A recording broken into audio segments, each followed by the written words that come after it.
Qu'est-ce que tu veux que je te dise? Tu me choques des fois, Jeannette, mais je t'aime pareil. Jeannette, t'es mon école. Ouais, c'est bien parce que c'est Jeannette, parce que... C'est pas facile de dire ça. Tu m'as fait comprendre des affaires. J'ai tellement besoin de te parler. Pour moi, t'es Jeannette, tout court. S'il y avait moyen de revenir en arrière, est-ce que vous voudriez faire quelque chose? Est-ce que vous voudriez continuer la vie commune avec elle? Est-ce qu'il y a moyen d'oublier? Vous savez qu'il y a des couples qui le font, il y a une aventure de part et d'autre. Oui, mais après ça, tout ce qui s'est dit après ça, là, moi, ça m'explique très bien que ça allait que c'était fini depuis longtemps, cette affaire-là, pour elle. Tu sais, là. Donc, pour vous, Oh, non, vous ne voulez pas. Regardez ça. Vous, madame, qu'est-ce que vous voudriez faire par rapport à monsieur, par rapport à votre mariage? Ah non, non, moi non plus, il n'y a pas question. Ah non. Ah non. Là, il faut comprendre que là, il a quand même gâché 10 ans de ma vie. Là, je ne tiens pas nécessairement à ce que ça continue. Moi, si je suis venue ici, c'est beaucoup parce que André est quelqu'un qui est incapable de discuter calmement, sans violence et sans hystérie. Alors, je suis venue ici pour essayer autant que possible. Est-ce que je peux parler? Tu veux juste me laisser parler? Et je suis venue ici beaucoup pour mes enfants. Ça fait un bon bout de temps que je n'ai pas vu mes enfants. Ils manquent énormément. Je pense que je leur manque aussi. Après la dernière chicane, tu ne pouvais pas venir les voir. Mais il n'est pas question que je reprenne. Il n'est pas question qu'on se revoie. Il n'est pas question qu'on se revoie. Ça, c'est pas possible. Sinon, ça tourne mal quand vous vous revoyez l'un et l'autre. Oui.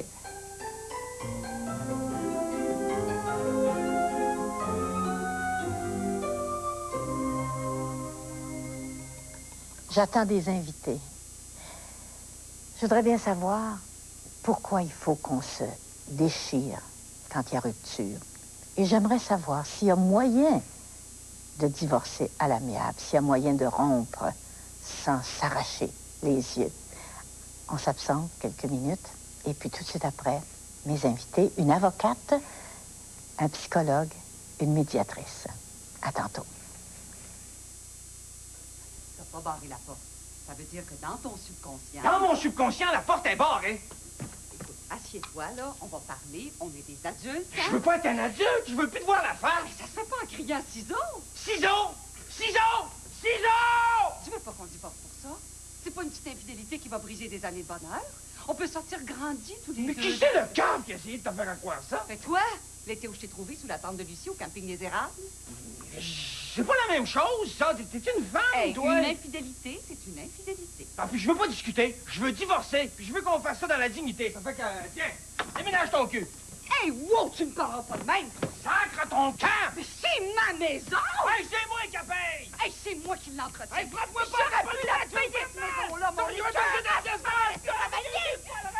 Jamais laissé habiter. Arrête de me frapper, votre Maître Pierrette Reil, 25 ans de droit, 25 ans de droit familial. Presque exclusivement, effectivement. Donc, j'ai fait un peu de tout, mais... des divorces en masse. Par centaines. Oui, par centaines. Alors, t'as dû en voir des vertes et des pas pires. J'en ai vu de toutes les couleurs, des vertes et d'autres plus horribles, là, des choses assez extraordinaires comme enlever le marbre autour d'un foyer, enlever les 10 appareils de téléphone avant de quitter la maison, évidemment dégonfler des pneus d'auto. Mais on en voit aussi des grands succès. On voit des divorces où il y a une meilleure relation après le divorce que pendant le mariage. Alors, on est plus fiers de ceux-là que des cas où c'est les champignons nucléaires. C'est sûr. Mais Joanne dit là-dedans, je lui fais dire, j'ai eu un grand mariage, je veux un grand divorce. C'est vrai, mais c'est dangereux. Et je pense que dans le contexte dans lequel elle se plaçait, c'était un peu utopique. Avoir un grand divorce, elle ne pensait qu'à son point de vue. Elle, c'était un peu, je pense qu'elle était un peu naïve, notre belle Joanne, parce que, ayant eu une aventure, elle pensait que son mari elle accepterait ça très facilement. Du moment qu'elle lui aurait dit. C'est ça, il n'y avait rien là. Hein. Dans le fond, c'était de se décharger, elle, d'un fardeau qu'elle ne pouvait plus tenir. Elle ne pouvait pas garder son secret, dans le fond. Et pensait que son mari réagirait avec la même banalité qu'elle. C'est un peu une illusion. Hein? Elle ne voyait le divorce que de son point de vue.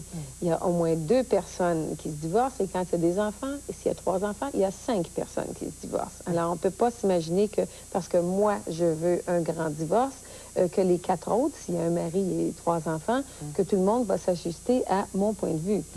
C'est un peu illusoire. Mais comment ça se fait, là, qu'ils en viennent à des extrémités, à en changer les serrures? C'est un classique. C'est un classique qu'on a vu ici aussi.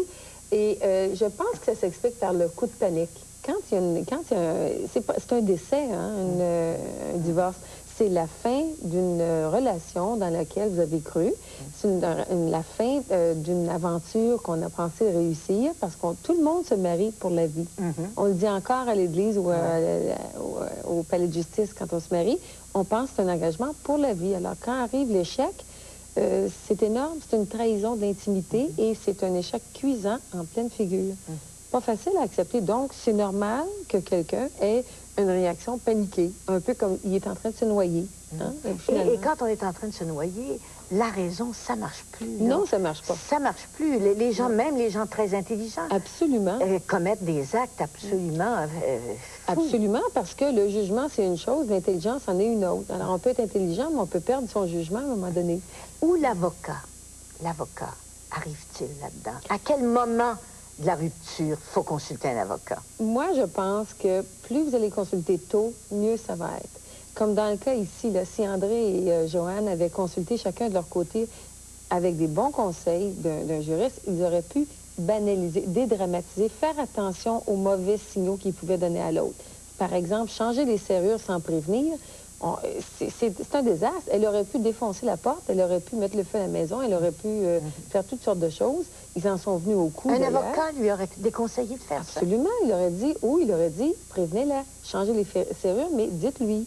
Ou il faut éviter de donner des signaux qui sont mal interprétés par l'autre partie. Je dis souvent, moi, à mes clients, 2 plus 2 en divorce, ça fait pas 4, ça fait 22. Alors, vous faites une petite chose. Le mari fait une petite chose. Par exemple, ramène pas l'automobile à l'heure donnée. La femme pense tout de suite qu'il s'est sauvé avec l'auto. Elle en déduit des conclusions absolument exagérées. Il ramène pas les enfants à 7 heures, elle pense qu'il les a enlevés. C'est pas ça qui est arrivé. S'ils s'étaient parlé, ils auraient vu qu'il y avait une panique, par exemple, un embouteillage sur le pont, un événement insignifiant. Mais quand on s'est aimé et qu'on se quitte, on n'est pas capable, pendant cette rupture-là, de se parler. C'est très difficile. C'est très difficile et c'est tout à fait normal que pendant qu'il y a le feu, là, que le feu est dans la boîte, que c'est pas le temps de raisonner. Mais un avocat peut être là pour temporiser, ramener les gens à la normale. Si je me trompe ou si j'exagère, ou envenimer les choses. Vous avez, absolument. Vous avez la réputation souvent d'envenimer. L'avocat qui dit à la femme, écoute, il va payer ton écœurant de mari. L'avocat du mari dit, ta femme va payer. Ça fait traîner les procédures. Non seulement ça fait traîner, mais ça mise sur l'aspect le plus laid de la personne humaine. On a tous de la vengeance en soi. Hein? Quand vous venez d'être trompé par quelqu'un ou trahi par la personne avec qui vous étiez très intime, c'est facile pour quelqu'un d'autre d'exploiter ça. Là, comme ailleurs, vous avez des bons avocats, des moins bons avocats. Mais un bon avocat, c'est dans son intérêt d'être un bon avocat puis d'être honnête, d'être humain. Parce que si un avocat vous aide dans un moment de panique, pensez-y. Si vous êtes dans le moment où vous étiez en pleine crise, le pire moment de votre vie, et cet avocat-là vous aide à passer à travers le tunnel, qu'est-ce que vous allez faire par la suite? Vous allez dire, si tu as un problème, ma fille, va voir Maître Untel, il a été fantastique, il m'a bien aidé. Tandis que si quelqu'un mise sur votre aigreur, votre haine, votre désir de vengeance, ça marche au début pour aller chercher des honoraires additionnels, mais à long terme, ça ne fonctionne pas. Parce qu'à long terme, vous allez en finir par en sortir de votre aigreur ou de votre haine. La vie, tu sais, va reprendre son cours normal. Puis là, vous allez dire, il me semble que j'ai pas été bien conseillée. Alors, c'est pas intelligent de faire ça. Combien ça coûte un divorce? Ça coûte toujours trop cher, un divorce. Et ce qui coûte cher, c'est pas les avocats, c'est la complexité. Faut pas oublier, Jeannette, qu'on se marie à 2, comme je disais tantôt, mais on se divorce à 4 ou à 5 ou à 6. Ça ne coûte pas cher quand les 2 parties sont prêtes à divorcer en même temps. Mais comme ici, là, André et Joanne, une voulait sortir du mariage, tandis que l'autre niait encore la situation. À un moment donné, c'est André qui était prêt à se divorcer. Elle pense qu'on peut se réconcilier. C'est un peu pendant qu'un est à la hausse, l'autre est à la baisse. Alors, les divorces pas chers, c'est ceux où les 2 parties veulent la même chose en même temps. Alors, quand les 2 disent « on convient qu'on ne s'entend plus », on est passé la crise, on a convenu un peu où les enfants vont aller, on s'entend sur certains points.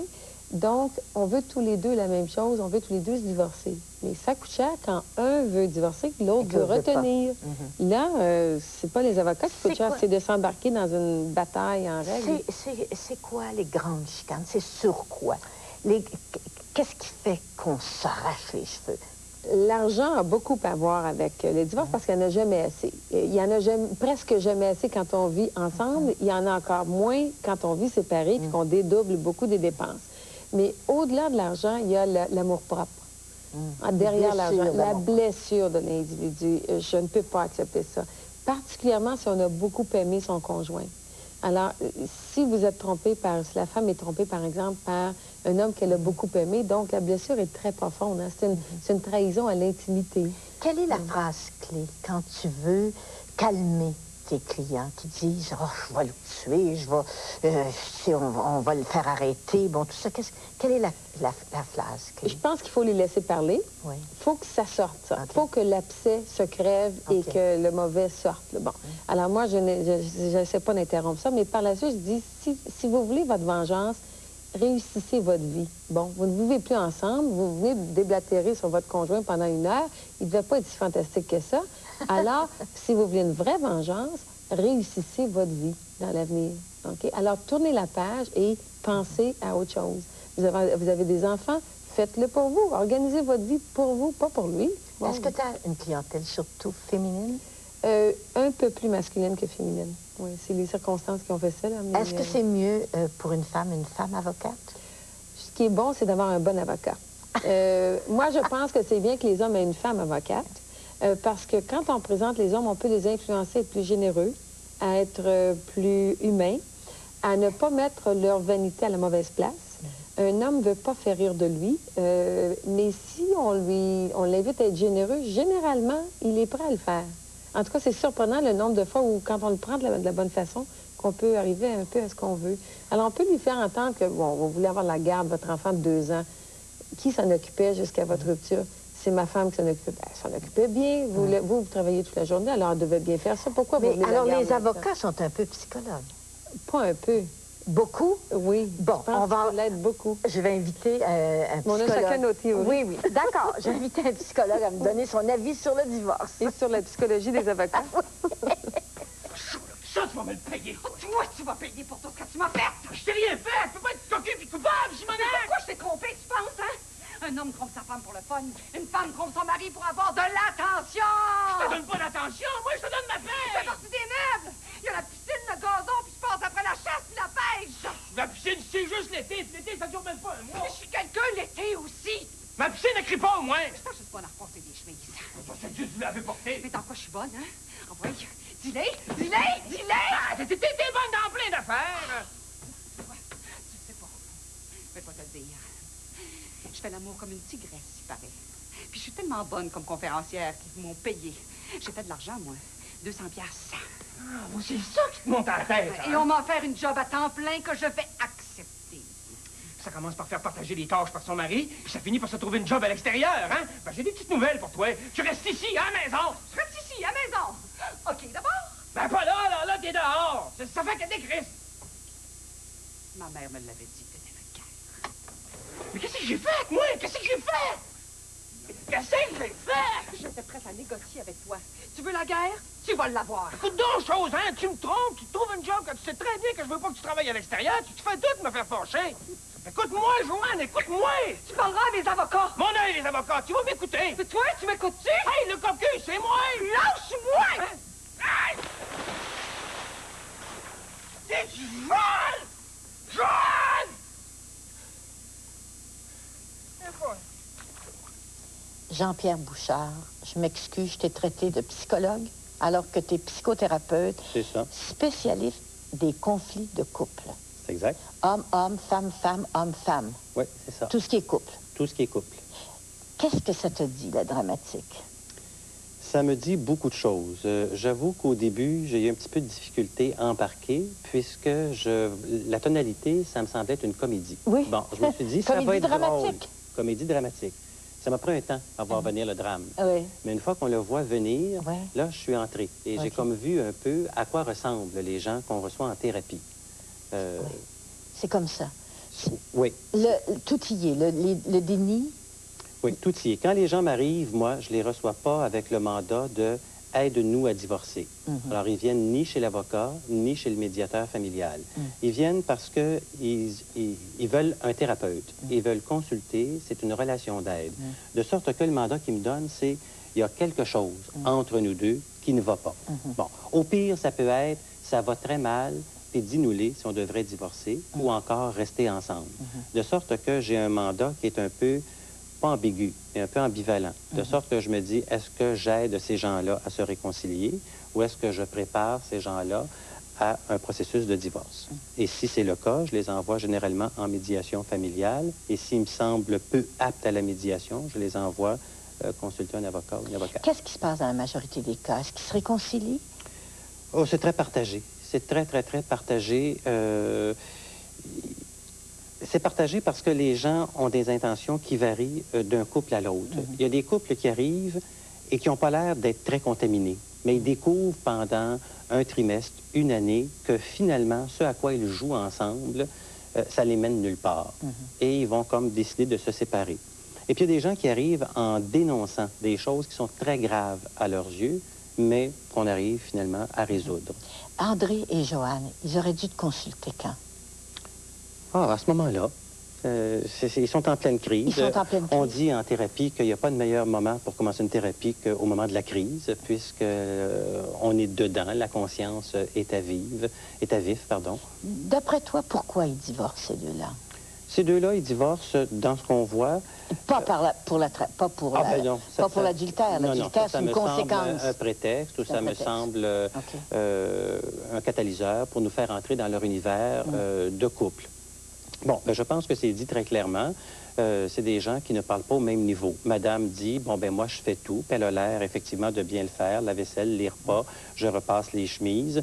Et puis, est-ce que lui dit, est-ce que je suis un robot à sperme, finalement? C'est ça. Puis lui a l'air d'être tout à fait étonné, se comporte comme la moyenne des ours. Je vais à la pêche, je vais à la chasse.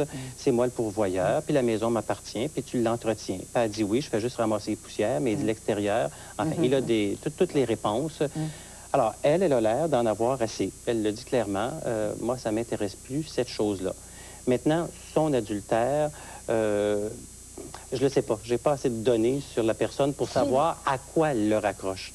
Elle le raccroche. Je pense que les femmes qui veulent s'affirmer, ces femmes-là vont poser un geste de cette façon-là pour savoir qu'elles sont autre chose. Et bon, ce que je voulais prouver, c'est que l'adultère, ce n'est pas jamais la cause d'un divorce. On commet l'adultère parce que ça va mal dans son ménage. Je pense que c'est juste ça. C'est juste ça. Parce que ça va mal dans son ménage, je tique un peu, là, parce que ce que je peux entendre en thérapie, ça peut être notre couple allait assez bien. Après le coup de foudre, le quotidien, ça mange bien des énergies, ça peut manger aussi des émotions et des illusions. Bon, le couple peut s'être installé dans une certaine routine. Madame aurait pu, je sais pas, faire un retour aux études, se lier d'amitié avec un garçon et de fil en aiguille, l'aimer pour vrai.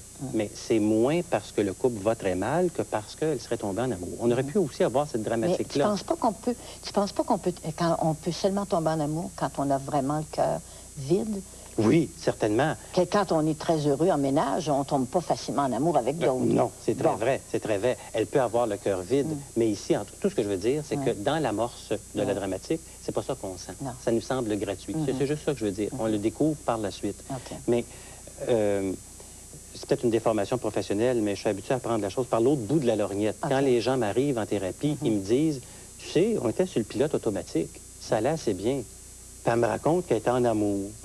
Tu vois là, ce que ça donne, les femmes qui font des retours aux études à l'université, est en amour. Là. Bon. Alors, et c'est comme ça que je l'entends, moi, d'abord, en thérapie. Qu'est-ce qui cause, d'après toi, les grandes causes du divorce? C'est quoi? Ben, elles sont multiples et elles sont très subjectives. Ça dépend des couples. Bon, comme on se disait tantôt, je pense qu'il va y avoir un divorce si les deux personnes, ou une des deux personnes, un des deux acteurs, identifie un malaise. Et là, on serait très surpris d'entendre qu'est-ce qui est un malaise pour cette personne-là ou pour ce couple-là. Quelqu'un va dire, moi, ça, là, ça en est un problème. Dans la dramatique, madame, en tout cas, ce qu'elle dit consciemment, c'est que c'est pas un problème, son adultère. Mais pour monsieur, ça passe pas. Bon, il y a un malaise. Deuxièmement, il faut que ce malaise-là, j'en sois conscient. Que je me dise, moi, là, je suis conscient que ça va pas bien. Il faut ensuite que mon seuil de tolérance soit atteint. Je ne peux pas en supporter davantage. C'est ça. Et puis, finalement, il faut que j'ai l'impression que je peux m'en sortir, que je pense que j'ai de l'emprise pour modifier ma situation. Mais une fois qu'on a dit ça, les situations ne se comparent pas. Il n'y a pas de problème au maître. C'est-à-dire que ce qui, pour nous semble atroce dans la dramatique, l'autre couple, les voisins, emmène pas plus large. C'est pas parce que madame se déguise en bonise qu'on pense qu'ils vivent une intimité très profonde. Ils ont sans doute beaucoup de plaisir, c'est très stimulant, tout ça, c'est amusant, mais ça n'ajoute rien à l'intimité profonde du couple. Bon, alors comment ça se fait qu'eux en ont pas de problème? C'est qu'ils n'identifient pas de problème, ils n'en sont pas conscients, il n'y a pas de seuil de tolérance d'atteint, et ils ne voient pas pourquoi ils sortiraient de ça. Est-ce que tu penses qu'on divorce trop facilement? Je ne sais pas si on divorce trop facilement, mais je vais faire une réponse un peu absurde. On divorce parce que c'est permis. Alors que quand moi j'étais petit garçon, mes oncles et mes tantes qui divorçaient devaient passer par Ottawa, puisque finalement le divorce ne se pratiquait pas au Québec. Bon. Puis l'autre raison pour laquelle on ne pratiquait pas, c'est qu'il y avait un discours social qui nourrissait la mère, le père, la famille. Bien, il y a deux choses maintenant. Depuis les années 60 ou depuis la dernière guerre, tout le monde a découvert qu'on avait droit au bonheur, de s'affirmer, de s'actualiser, qu'on avait des besoins de base et puis qu'on pouvait contribuer à les combler. Bon, bien, on pense qu'on peut y arriver. Et si bien que si j'y arrive pas avec X, bien, je vais mettre fin à cette relation-là et je le ferai avec Y. Puis deuxièmement, bien, le divorce étant permis maintenant, il suffit d'attendre une année, mais le divorce sera automatique. Mais je pense pas qu'en 68, quand le divorce, ça a été, les portes du divorce ont été ouvertes, que tous ces gens-là qui ont divorcé sont devenus malheureux du jour au lendemain. C'est qu'il y a beaucoup de gens qui ont été très heureux de se sauver d'un mariage malheureux. Ben oui, certainement. Je ne dis pas que je suis en train de dire que les gens divorcent trop, loin de là. Je vais juste répondre à votre question. Il y a beaucoup de divorces maintenant parce que, sur le plan strictement légal, les gens peuvent divorcer. Est-ce qu'on peut éviter toutes ces chicanes épouvantables? Est-ce que ça s'évite? Est-ce que plus le lien était fort, plus le coup de hache doit être pesant? Moi, je vais le dire autrement. Toute expérience d'intimité est difficile à gérer. On a de la difficulté à être avec soi-même, en contact avec soi-même, être avec quelqu'un d'autre. Et l'être pour vrai, là, vouloir vivre de la proximité, de l'abandon, de l'intimité, de la complicité, faire des projets ensemble, être obligé de gérer le quotidien, ça demande beaucoup d'énergie. Bon, on peut dire que ça demande de la maturité, mais moi, je vais dire que ça demande de l'énergie, et de l'énergie amoureuse, de l'énergie affective. Ben, je pense que c'est difficile de gérer l'intimité et que les prétextes, la poussière peut s'accumuler sur le tapis bien facilement et que moi, je peux voir ça comme étant une preuve de l'échec de mon mariage. Je peux faire une lecture qui est erronée dans la poussière en dessous du tapis. Mais puisque j'entends partout que je peux m'actualiser comme homme, que je peux m'actualiser comme femme, bien, je peux me dire, j'y arrive pas. Quand je mets mon thermomètre en dedans de moi, là, je me dis, non, je suis insatisfait. Ben, puis surtout si je suis en union libre. Est-ce qu'on doit rester, tu penses, dans un mariage où ça fonctionne mal? Il y a des gens qui le font. C'est ça que je vais dire. Ma réponse personnelle, là, pas professionnelle, c'est évidemment de prendre la porte, de chercher une porte de sortie. Mais moi, je suis toujours étonné de voir des gens qui vivent des situations atroces et qui, après une année de thérapie, pour toutes sortes de raisons, qui vont de je m'étais fait un idéal de vie. On va entendre ça chez les femmes plus souvent que chez les hommes. Et puis, l'échec, là, je peux pas le supporter. Qu'est-ce que je vais faire? Mais est-ce que les attentes sont trop grandes? Est-ce qu'on divorce parce que les attentes sont trop grandes? On attend le bonheur avec un grand B? Oui. Je pense que, pas qu'on l'attend, mais on est convaincu qu'on a droit au bonheur et qu'on peut y arriver et qu'on va y arriver. Et que s'il y a comme des pointillés dans notre bonheur ou dans notre union, c'est la preuve que ça ne marche pas. Bon, ben, il ne faut pas me faire dire non plus ce que j'ai pas dit. C'est certain que nos grands-parents vont nous dire, tu sais, ma petite fille, tu sais, mon petit gars, entre ton grand-père et moi, il y en a eu de la difficulté, mais on est restés ensemble, puis au total, on a été très heureux. J'entendais ça dans une émission à la télévision dernièrement. Madame disait, j'ai pas été qu'une victime toute ma vie. Mais les jeunes d'aujourd'hui, non seulement ne le feront pas, mais c'est pas un discours qu'ils entendent. Notre mythologie collective ne nourrit pas ça. Dans les cours à l'université, dans les émissions de télévision, le petit garçon qui enveloppe nos aliments dans les grandes surfaces, tout le monde connaît l'expression « s'actualiser écouter ses besoins. Et c'est dans l'air, comme on disait autrefois, il est frustré. Le vocabulaire freudien est passé, bien, le vocabulaire humaniste aussi est passé. Tout le monde a droit au bonheur et tout le monde veut l'atteindre. Mais c'est correct, es-tu d'accord avec ça? Tout à fait. Bon. Tout à fait. C'est pour ça que j'ai pas de préjugés par rapport à « ça me semble pas une bonne raison » ou « ça me semble une bonne raison ». Mais si, en relation d'aide, quelqu'un me dit « ben, je pense que je vais la laisser pour ça ». D'abord, les gens disent pas ça comme ça. Mais ils vont dire « on peut pas se réconcilier là-dessus ». On va travailler. On va voir ce que ça veut dire. Est-ce que c'est parce qu'ils n'ont pas le même patron de demande par rapport à l'affection, par rapport à la sexualité, tout ce que vous avez vu dans toutes vos émissions, leur pattern de communication, etc., etc. Mais si, pour toutes sortes de raisons, eux en concluent que vaut mieux recommencer ailleurs et autrement. Mon couple, il y avait de l'espoir pour eux autres? C'est parce que moi, ça me semble tellement artificiel, le problème, au point de départ, qu'il me semble que oui. Qu'il y a de l'espoir? Oui. Oui, je recevrais ces gens-là en thérapie, moi. Okay. Je les recevrais, Madame Fillon va me suivre tantôt, mais je les recevrais plus en thérapie qu'en médiation familiale. Je ne serais pas prêt à les faire divorcer, là. Il me semble que ces gens-là, si c'est vrai que Madame, dans le fond, elle s'est sentie diminuée, elle s'est sentie rabaissée, que Monsieur communique pas, bon, on peut se dire ça. Et surtout quand ils sont devant un tiers, ils ont comme tendance... Alors, de ton point de vue, à toi, il y a de l'espoir. C'est des clients que je recevrais. Ça. Eh bien, on va aller en médiation, puis on va voir autre chose. Merci. Certainement, merci.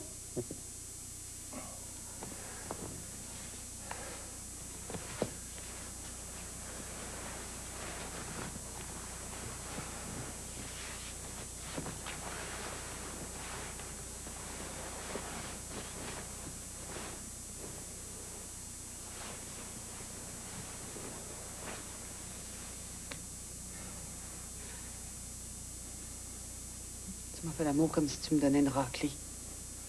Ben, tu t'es jeté sur moi comme une mignonne. Je me suis défendu.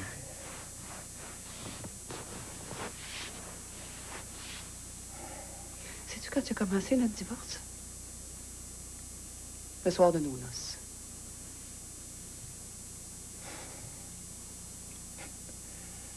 On pensait qu'en se mariant, on ferait un.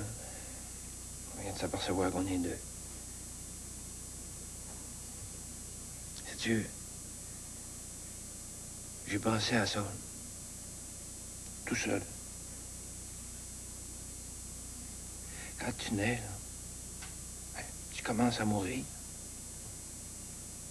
Puis quand tu te maries, tu commences à divorcer. J'ai pensé, moi aussi, tu sais. Pourquoi je l'ai trompé? Après 10 ans avec le même homme, tu te sens comme un robot à faire éjaculer. Tu pèses ces deux pitons du haut, puis le piton du bas part.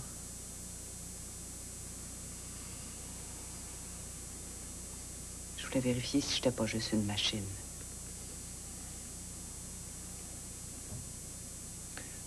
Dans le fond, tout ça, ça m'arrange. Ça faisait des années que j'étais pas bien avec toi. Ça me fait une belle excuse. On s'est mariés, nous deux, pour les mauvaises raisons. Pour avoir du sexe all you can eat, pour partir de chez les parents, faire comme le voisin. Mais t'étais pas obligé de me faire cocu. T'aurais pu me le dire avant. Tu m'écoutes pas. Fallait m'en finir d'une manière ou d'une autre. La plus fun, c'est l'adultère.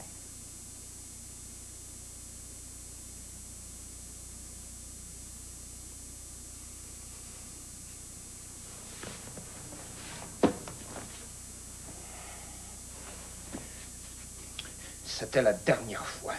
Tu m'entends? La dernière fois.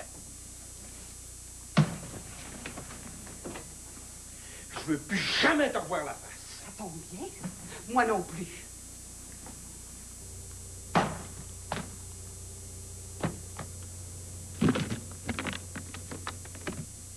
Est-ce qu'il y a moyen d'améliorer pratiquement la danse du divorce, cette danse macabre du divorce? C'est une belle expression. la danse du divorce. Oui, je pense que la façon de l'améliorer, c'est de la ralentir. Généralement, la danse est dansée trop vite. OK. Je pense mais tout arrive tellement vite. C'est vrai, mais pensez-y, si les choses arrivent vite et qu'on réagit encore plus vite parce qu'on veut sauver la face, hein? Et vous avez une petite insulte de votre conjoint, puis là, vous réagissez avec un peu plus fort, un peu plus vite. Lui réagit un peu plus fort, un peu plus vite. Ça mène où? Ça mène à une danse macabre. Ça monte. Alors, on arrive à une explosion nucléaire, dans le temps de le dire. Le premier conseil que je donne toujours, moi, c'est ralentissez. Wow! Prenons une grande respiration. Comment ralentir quand tu vis dans la même maison? Comment ralentir en préservant le statu quo? Je veux dire, ne bougeons rien. N'arrêtez pas les cartes de crédit. Arrêtez pas de faire les repas. Continuez vos tâches. Essayons de trouver un moment de paix, un moment pour calmer les affaires. OK? Donner une chance à tout le monde de s'ajuster à la crise qui vient de survenir samedi dernier, par exemple, ou dimanche dernier. Alors, ne changez rien. Ne cessez pas de faire les repas. Ne cessez pas de lui donner l'argent pour les courses. Préservons nos rôles jusqu'à temps qu'on y voit un peu plus clair. Laissons la poussière retomber. Il n'y a rien de pire que de prendre des décisions radicales sur le coup de l'événement, sur le coup du choc. C'est parce que c'est des décisions où on ferme les portes derrière soi. C'est des sorties d'impasse. Oui, c'est des sorties d'impasse. On est tous équipés de la même façon, les hommes, les femmes, les jeunes, les vieux, les enfants, les adultes. Quand je me sens dans une impasse sur laquelle j'ai pas de contrôle, je sors par le toit. C'est tout pour sortir de ça. Alors, je fais des choses que je peux regretter. Monsieur peut dire, j'ai fait mes valises, puis je suis allé coucher au motel.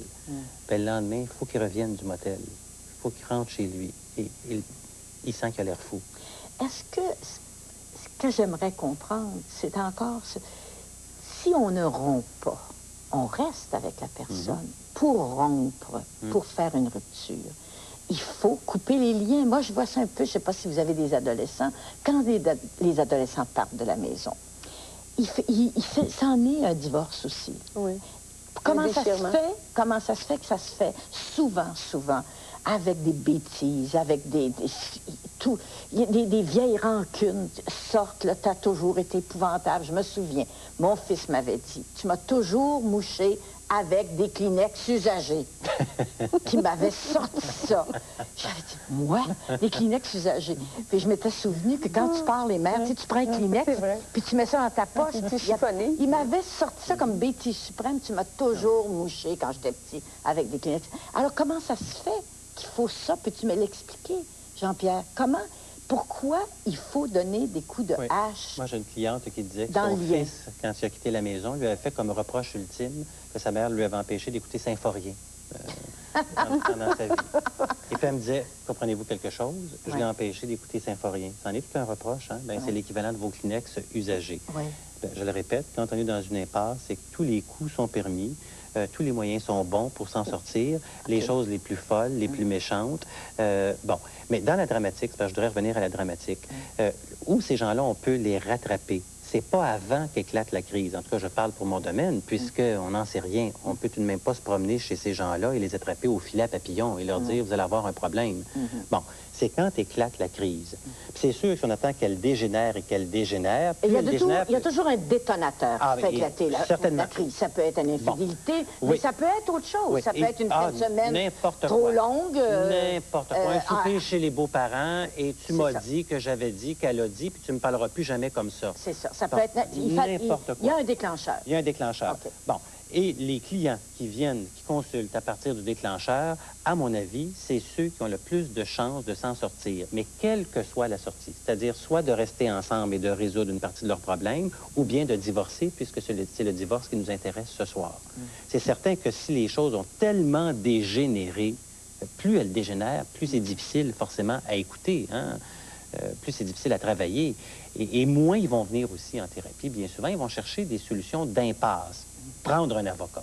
Ils iront ni en médiation familiale et encore moins en thérapie. Ils peuvent plus parler et se regarder. Je suis pas d'accord que c'est une impasse d'aller voir un avocat. Au contraire, je pense qu'on parle surtout, on identifie toujours les avocats aux échecs dans les mariages, aux divorces absolument violents, sanguinaires et absolument épouvantables. Mais vous savez que pour chaque divorce qui est plaidé à la Cour, il y en a 19 qui sont réglés. Et c'est des succès, moi, je trouve. C'est des dossiers dont on est le plus fiers, ceux où on a aider les gens qui n'avaient plus un bon mariage. Je vais leur dire, vous n'avez plus un bon mariage, je vais vous aider à avoir un bon divorce. Un bon divorce, c'est quand il faut rebâtir une nouvelle relation. Vous parlez tantôt. Pourquoi est-ce que les séparations sont si souvent déchirantes? C'est parce qu'on n'est pas indifférent. Les seules séparations, d'après moi, qui peuvent se faire facilement, c'est celles où vraiment vous mettent totalement indifférent et je vous suis totalement indifférente. Et on peut se laisser à ce moment-là sans difficulté parce que ça ne déchire rien. Puis il n'y en a pas beaucoup dans la vie. Et ça n'existe pas. Alors, un enfant qui quitte, il y a une rupture. Hein? Il y a un cordon plus le lien était ombilical, fort avec la mère et le père, plus la rupture est violente et aussi. Plus un couple a été uni, plus la blessure, l'amputation est profonde quand on se laisse. L'échec est vraiment là, viscéral. Les couples, bon, les 19 couples, là, dont le divorce est un bon divorce, qu'est-ce qu'ils ont fait, eux autres? Ils sont allés ensemble. Oui, ils voulaient la même démarche le plus souvent. Et c'est ce que M. Bouchard disait tantôt, là. Quand ils sont prêts à aller en thérapie, je pense que, dans le fond, c'est un signe de réalisme quand deux personnes disent « on a un problème », un peu comme un alcoolique, j'ai un problème avec l'alcool. Identifier le problème. Alors, déjà, j'ai un grand pas de fait, j'ai réalisé que j'avais un problème. Alors, si on a un problème et qu'on est prêt à aller voir un thérapeute, c'est énorme. Oui. Mais si on veut tous les deux voir quelqu'un, c'est parce qu'on est prêt à investir aussi. Vrai. Investir dans une solution qui nous ramène ensemble, une solution qui nous sépare, mais il y a un investissement. Donc, vous avez déjà deux qualités exceptionnelles, deux gros... Et je comprends bien que les 19 dossiers ont été bien gérés dans ce contexte-là. Monsieur et madame acceptent de se présenter. Mais l'exemple que je donnais tantôt, c'est quand madame appelle pour dire « j'aimerais vous rencontrer, ça va plus d'après moi dans mon ménage ». Et je leur dis, bien sûr, monsieur vous accompagne. Non, il ne veut pas venir. Bon, madame vient, et je le sais bien, pendant un certain temps, le mandat qu'elle me donne, c'est, parce que les femmes sont toujours bonnes, qu'est-ce que je vais faire pour sauver mon ménage? Puis très rapidement, elle prend contact de ses besoins. Puis monsieur vient toujours pas. C'est là où je dis qu'il y a une espèce d'impasse. Mais je le sais comment ça va se terminer. Madame va se mettre sur une autre voie, puis ça va devenir un couple parallèle. Et je pense qu'à ce moment-là, ça finira chez un avocat et non pas chez un médiateur, puisque pour aller chez le médiateur ou chez le thérapeute, il faut être deux. We need to be two to dance a tango. Ah, d'accord. OK, donc il faut que... Est-ce que André serait prêt à y aller? Je n'ai pas l'impression. Moi, je trouve qu'il y a des chances de sauver ce couple-là. Oui. Je suis pas on s'entend très bien. Ni psychothérapeute. Tout à fait. Mais vous aviez deux personnes sympathiques, deux personnalités riches. Il n'y a pas un déséquilibre important entre les deux. Il y a un problème de fond. Madame a un problème de fond. Elle est c'est un appel au secours qu'elle a fait en se lançant dans ce qu'elle a d'une aventure irréfléchie. Dans le fond, elle était, c'est un appel à l'attention. Elle voulait rejoindre son mari. Tu m'as bien compris. Oui, c'est ça, je pense qu'on... C'est ça, c'est un appel à l'attention. Oui. Alors, si elle veut l'attention de son mari, c'est parce qu'elle l'aime. Il ne lui est pas indifférent.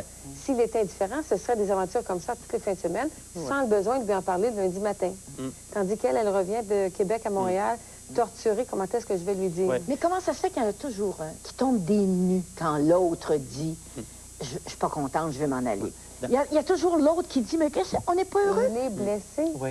Et dans la dramatique, tous les deux tombent des nues, chacun leur tour. Je partage tout à fait ce que Madame a dit tantôt. On partage la même, Pierrette, on partage la même analyse. Ce qu'on voit dans la dramatique, c'est vrai. Ils sont sympathiques tous les deux.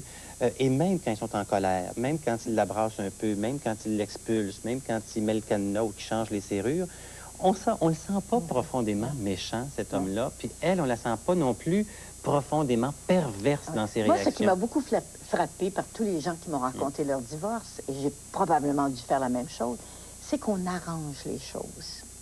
On arrange la vérité beaucoup. Et ça, je voulais le montrer. Arranger la vérité. Absolument. On noircit l'autre, l'autre doit nous noircir. Alors, la vérité... On la reconstitue. On la reconstitue.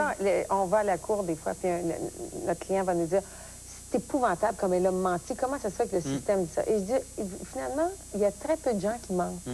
On refait la vérité, on reconstitue la réalité pour pouvoir vivre avec.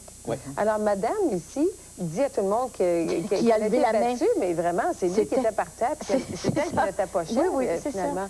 Alors, mais elle est convaincue que c'est lui qui l'a battue. Et il y a aussi une autre chose que je voulais montrer, puis que vous devez voir souvent, c'est que les couples amis ne savent plus pour qui prendre. Parce que C'est qui a raison dans un divorce? Qui on voudrait? Et c'est l'erreur des couples. Si c'était des vrais amis, ils n'ont pas à prendre pour quelqu'un. Ils n'ont qu'à aider deux personnes qui sont en état de crise, qui sont en train de se noyer. Oui, mais tu connais l'adage, quand t'es pas pour moi, t'es contre moi. Vrai, si tu dis pas, mon mari, c'est un écœurant, ma femme, c'est une écœurante. Mais c'est bien décrit dans la dramatique. Sauf que c'est dommage. Des vrais amis, là, on devrait être là pour aider, pas pour prendre parti. Ouais. Hein? Mais c'est l'idéal, ça. Je sais. Oui. On peut tous essayer un peu mieux. Hein? C'est vrai. Mais le divorce à l'amiable. j'ai J'ai écrit là-dedans, divorce et amiable, c'est deux mots contraires. Oui. Est-ce que c'est possible? Ben oui. Moi, je le pense. Comme le service postal. Ben oui. C'est une contradiction dans les termes qu'on dit. Alors, divorce à l'amiable, c'est possible. Pourquoi pas? T'en as vu dans 25 ans? Beaucoup. Beaucoup plus de divorces. J'ai vu beaucoup plus de divorces à l'amiable. Non seulement des divorces à l'amiable, mais des nouvelles relations, des relations découvertes qui n'existaient pas auparavant. Des relations où on s'entend mieux maintenant que la routine ne nous agresse pour se remettre pas tous les ensemble? jours. Oui. Ça se fait? Absolument. Je me souviens d'une dame, la femme d'un professionnel, qui est arrivée, qui a pleuré pendant 1 heure de temps pour me dire comment son mari était extraordinaire. Et à la fin, dans un moment d'aberration mentale, je pense, je lui ai dit, pourquoi vous ne m'envoyez pas votre mari s'il veut venir? Il fait un rendez-vous le lendemain. Alors, j'étais découragée. Je dis, qu'est-ce que je vais faire? Pourquoi est-ce que je suis allée me mettre dans des draps pareils? Je lui ai parlé, je lui ai expliqué la difficulté de madame. Et c'était très simple. Elle ne pouvait pas mettre de l'argent de côté, c'est une impulsive. Elle aimait ça dépenser. Alors, elle n'a pas un sou. Et lui, il thésaurisait. Il avait quand même accumulé certains fonds. Et ils ont repris ensemble. Il a pensé à ça. Ils ont refait un contrat de mariage, organisé certaines économies pour elle. Ils se sont révélés à nouveau l'un à l'autre. Il aimait sa spontanéité. Elle aimait sa sécurité. Ils avaient de quoi pour fonctionner. C'était pas une raison de se différencier. C'est une raison de se rapprocher. Bon, ben, si les avocates sont psychologues, si les psychothérapeutes sont avocats, où est-ce qu'on s'en va? Il reste peut-être à aller du côté de la médiation. De la médiation. Disons-le, la médiation. Je rencontre une médiatrice dans quelques secondes.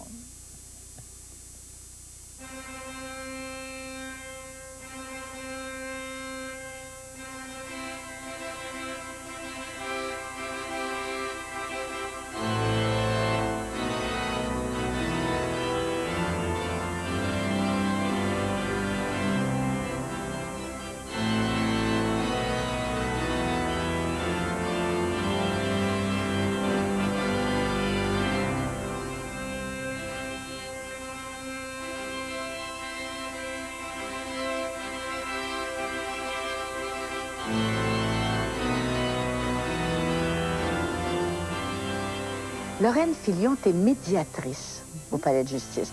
C'est pas une confidente, c'est pas une avocate, c'est pas une psychothérapeute, c'est pas une psychologue.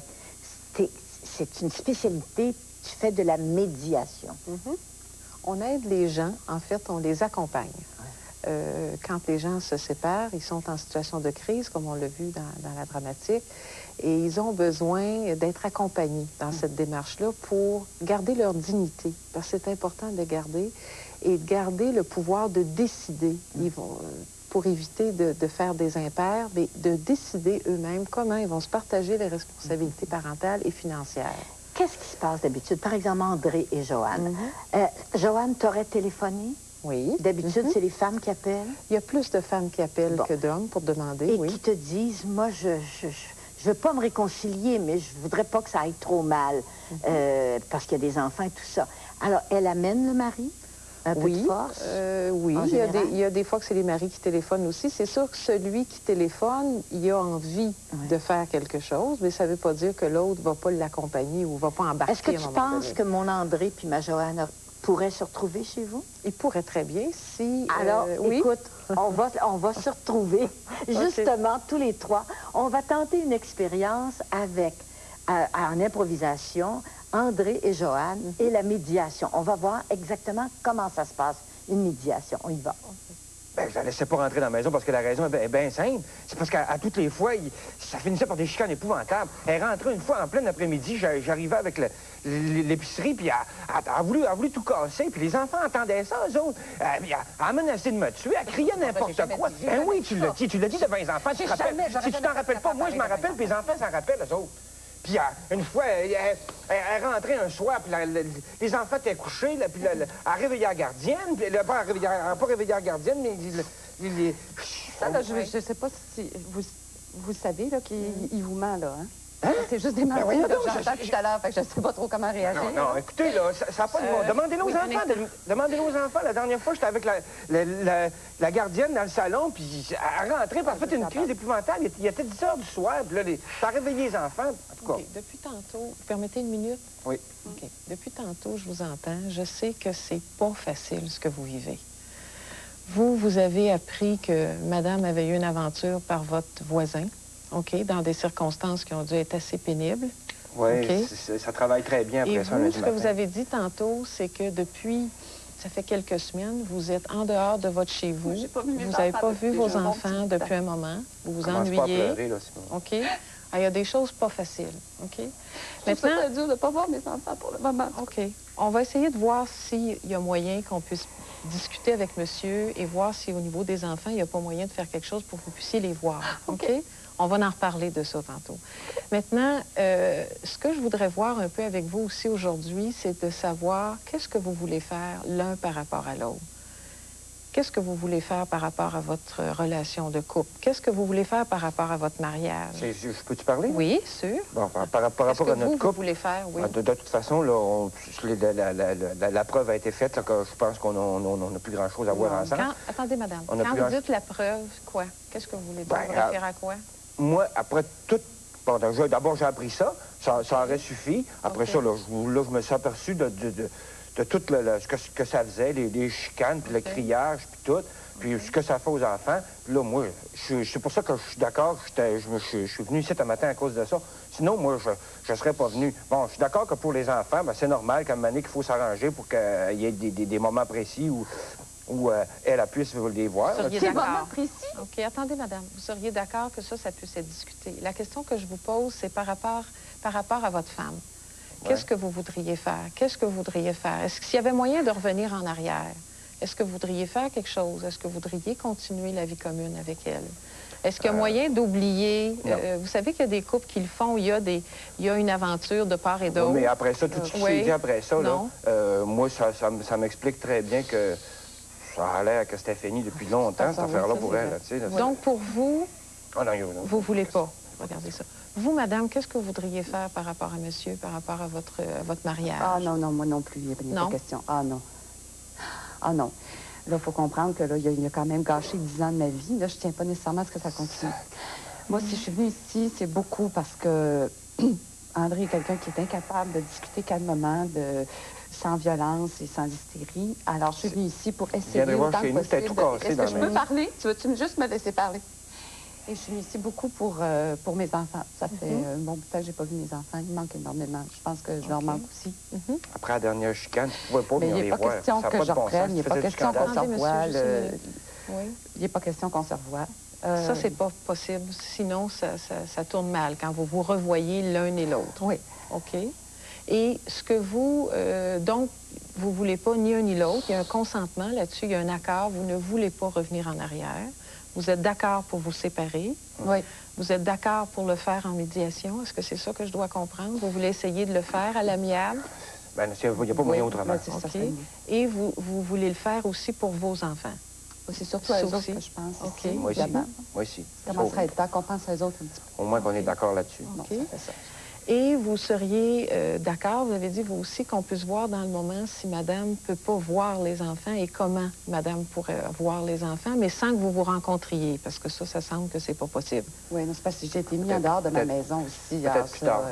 Plus tard? Je sais très bien pourquoi tu as été mis en dehors. Oui, mais là, écoute, c'est parce que là, ça marche pas comme ça. C'est pas des punitions qu'on donne. C'est pas des punitions, tu n'avais plus d'affaires. Je veux dire, c'était ma maison, je l'ai entretenue pendant des années. Là, ça, je pense que ça semble évident, là, tu sais. C'était pas une femme de ménage. Si elle se prend pour une femme de ménage maintenant, comment tu m'as traité, c'était pas une femme de ménage. Pas en tout, t'as élevé les enfants. En tout cas. Je vous écoute tous les deux, puis c'est sûr que c'est tous les deux ce que vous faites, et c'est assez typique quand les gens se séparent, c'est que vous blâmez, chacun. Maintenant, vous avez eu sûrement des choses à reprocher l'un à l'autre. Vous avez vécu 10 ans ensemble, je pense. Il y a eu sûrement des moments difficiles, mais il y a eu sûrement des bons moments aussi dans votre vie. Mais là, peut-être c'est pas ceux-là qui vous viennent en mémoire là, au moment où on se parle. OK? Ça fait longtemps. Ouais. Maintenant, par rapport à vos enfants, et ça, je trouve ça formidable de vous entendre que vous voulez les protéger là-dedans, vous voulez les ménager d'une certaine façon. OK? C'est de voir comment vos enfants, quel genre de séparation vous voulez faire pour eux autres, dans quel contexte. Parce que là, à vous entendre, puis vous m'en avez raconté tantôt, il y a eu même de la violence. Il y a eu des moments très, très forts entre vous, ça, avec les voisins. C'était pas de ma part, la violence. Écoutez, on ne cherche pas un coupable, monsieur. On ne cherche pas un coupable. On cherche une solution. Est-ce que vous seriez d'accord, d'ici à la prochaine rencontre, qu'on puisse, d'une part, est-ce que les enfants sont informés de votre décision de séparation, qu'elle est définitive? Est-ce que les enfants le savent, monsieur? Est-ce que les enfants le savent? Bien, ils commencent à s'en douter. Ils sont en âge de comprendre, puis ils voient bien qu'à toutes les fois qu'il y a de la chicane, puis... Coudonc, on était à l'âge qu'ils ont. Des fois, ils sont rares dans la classe, ceux dont les parents ne sont pas divorcés. Alors là... Tu leur as pas parlé. Non, mais ils ont compris, voyons donc, ils savent, Okay. tu sais. C'est ça. Vous, est-ce que vous leur avez parlé, madame? Moi, le moment où j'ai pu les avoir avec moi, j'en ai parlé avec eux. Je me suis assise, OK, et j'en ai parlé, et j'ai... je pense que j'ai vraiment été correcte là-dedans parce que j'ai pas blâmé leur père du tout. J'essayais juste de les protéger parce que je sais qu'ils sont... J'ai jamais blâmé de 20 enfants, moi non plus. Je sais qu'ils ont beaucoup de peine en ce moment. OK. Et c'est ça que je trouve difficile. C'est que mes enfants souffrent, puis ils sont pris avec lui en ce moment, qui est violent, qui est dur. Comment qui est violent? Et qui leur dit que je suis une écœurante. Ah, sacrément. J'ai jamais... J'ai posé aucun geste, je vous le jure. À toutes les fois qu'il s'est passé quelque chose, les gestes de violence, ils venaient de son côté, pas du mien. Voyons donc, à grosseur que j'ai, je l'aurais assommé si j'avais frappé dessus. Mais elle, par exemple, à grosseur que j'ai, elle peut frapper sur moi, puis ça paraît pas. C'est ça l'affaire. Écoutez, ce que vous avez fait, ce que vous avez dit, je ne sais pas ce qui s'est passé. Et peut-être chacun aussi, vous le regardez de façon différente. On va essayer, si vous voulez, on va regarder en avant. On va regarder au moins pour la prochaine rencontre, qu'est-ce qu'on pourrait faire. Est-ce que vous accepteriez, d'informer les enfants sans blâmer ni un ni l'autre, mais au moins de les informer de votre décision? OK? Êtes-vous d'accord? Oui. Les informer qu'en médiation, ils vont avoir une place aussi, que j'aimerais les rencontrer, que vous puissiez, que les enfants aient une place pour dire ce qu'ils vivent, ce qu'ils ressentent, puis qu'on puisse les impliquer là-dedans. Et j'aimerais les rencontrer la semaine prochaine. Est-ce qu'il y a une autre chose que je me permettrais de vous demander, parce que ça me semble tellement difficile ce que vous vivez, est-ce qu'il y a moyen que si vous vous rencontrez, que ce soit sur la rue ou dans le voisinage, vous êtes un à côté de l'autre, qu'il y ait le moins possible de rapports entre vous difficiles devant les enfants, ou des accusations, ou des choses. Est-ce que c'est possible? Est-ce que c'est possible? Ben moi, c'est ça, j'ai toujours été prête de mon côté, c'est tout ce que je souhaite. Parfait. Pour le moment, on va y aller étape par étape. On va commencer par ça. Puis, la semaine prochaine, on va se rencontrer avec les enfants et j'aimerais que vous les prépariez à cette rencontre-là. Ça va-tu? OK. Oui. OK. Merci. Bonne semaine. Moi, je me demande comment je suis vivante après. Comment je suis vivante après. Mais Lorraine, t'es très, très bonne. Mais c'est très, très bon ce que tu fais. C'est ça que tu fais, la médiation, c'est ça? C'est ça qu'on fait. Alors, t'es comme une troisième personne qui dit... Comment... Bien, en regardant la dramatique, ce que je réalise, c'est que on les écoute, mais il ne faut pas entendre les accusations, il faut entendre la souffrance en dessous. Parce que si on s'accroche ou on reste aux accusations qui se portent, puis ils se blâment, puis ils peuvent sortir des horreurs d'accusations ou de choses qu'ils ont vécues, il faut comprendre que derrière ça, ils souffrent chacun à leur façon, beaucoup. Maintenant, là-dedans, ce qui est clair aussi, c'est que ils ont un amour pour leurs enfants. Ils veulent les protéger. C'est ça qui les rejoint, c'est ça qui les atteint. Et c'est là-dessus qu'on travaille. On essaie de les amener à considérer ça. Mais tu dédramatises beaucoup. Il faut dédramatiser. Parce que t'es là, et au lieu de se parler l'un l'autre, ils se trouvent à te parler à toi. Et comme ça refroidit les instincts. Oui. L'autre chose aussi, c'est qu'avec respect, on essaie de le faire. Là, je le regardais en disant, et ça devient un réflexe, c'est qu'il faut quand même les laisser s'exprimer. Mais à un moment donné, il faut aussi dire, oui, madame, un instant, là, je vais revenir à vous, parce que sinon, je veux dire, c'est le chaos total. Il faut qu'il y ait quand même certaines règles de base. Mais quand ils sentent qu'on va leur accorder un droit de parole à chacun, qu'on ne va pas les juger chacun, et que chacun va avoir sa place là, pour s'exprimer. Maintenant, il faut toujours créer un peu d'espoir aussi, parce que c'est pour ça qu'on dit, il faut dédramatiser, comme vous dites, mais c'est étape par étape qu'on prend les décisions. Parce que quand quelqu'un est en crise, il voit tout ça dans un gros paquet. Je dis, qui va garder les enfants? C'est ma maison, c'est ta maison, les biens, l'argent, c'est tout pris. Alors on dit, écoutez, on va y aller étape par étape. Puis une des choses qu'on a vues là, qui est très classique et très typique, est-ce que c'est clair que vous ne voulez plus revenir ensemble? Oui, c'est ça. OK? Oui. L'amant, la maîtresse, comme vous l'avez voulu bien le présenter, c'est comme un prétexte, finalement. C'était beaucoup plus profond, leur malaise. Alors, s'il y a un malaise et que les deux disent non, on n'a pas envie de regarder ça, on veut pas. Y a-t-il moyen de revenir en arrière? Non, on veut pas. On veut pas. Alors, si on peut pas regarder en arrière, il faut qu'on regarde en avant. Et c'est moi, je vais vous accompagner là-dedans parce que c'est en avant qu'il faut regarder.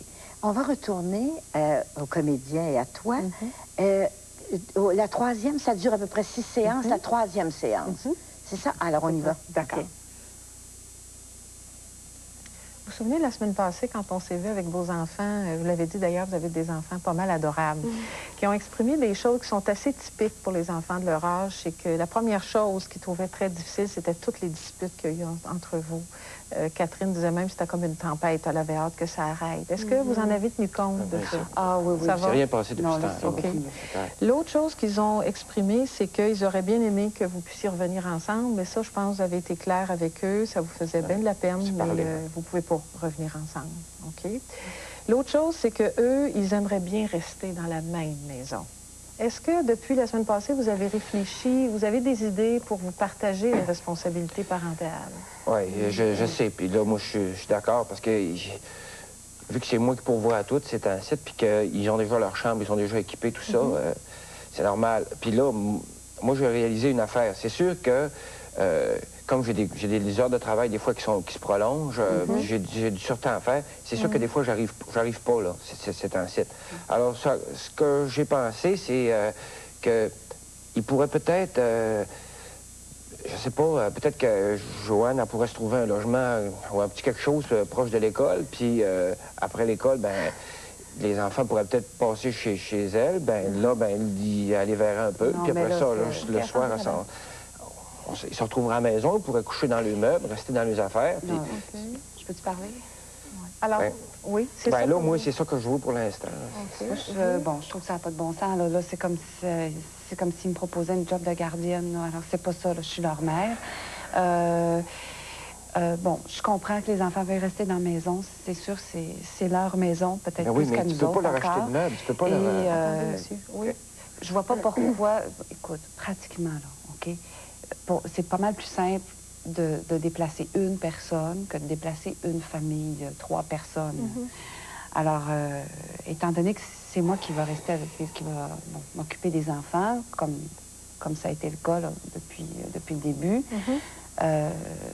je vois pas pourquoi je pourrais pas rester dans la maison, qui est leur maison, et qu'André, à ce moment-là, c'est leur maison, mais c'est pas la tienne. Tu pourrais les voir les fins de semaine. Je pense que le bonheur de nos enfants est plus important qu'une simple maison. Puis je veux dire, je pense que c'est d'abord à eux qu'il faut penser là-dedans. Là. Je suis d'accord que c'est à eux autres qu'il faut penser. Puis, bon, écoutez, là, ce que je peux faire, étant donné que Joanne n'a pas encore de travail, puis que sa situation n'est pas claire pour l'instant, bien... Justement, si on regardait, je m'excuse, monsieur, vos disponibilités. Là. Si on pouvait essayer de... non pas parler en termes de qui va les garder, puis qui va garder la maison, parce que ça, ce sont des mots qui peut-être peuvent vous accrocher dans le sens de... Puis vous dites, ben moi, je ne vais pas les garder, je ne suis pas une gardienne. Puis garder la maison ou pas la maison. La maison, pour le moment, elle n'est pas partagée. On va en reparler, ça, des responsabilités financières. Puis on va en parler aussi de comment vous allez vous diviser les biens que vous avez accumulés. Il faudra bien qu'elle s'en aille. Oui. Bon. Mais est-ce qu'on pourrait regarder, là, qu'est-ce qui serait le mieux pour vos enfants, compte tenu de vos disponibilités actuelles?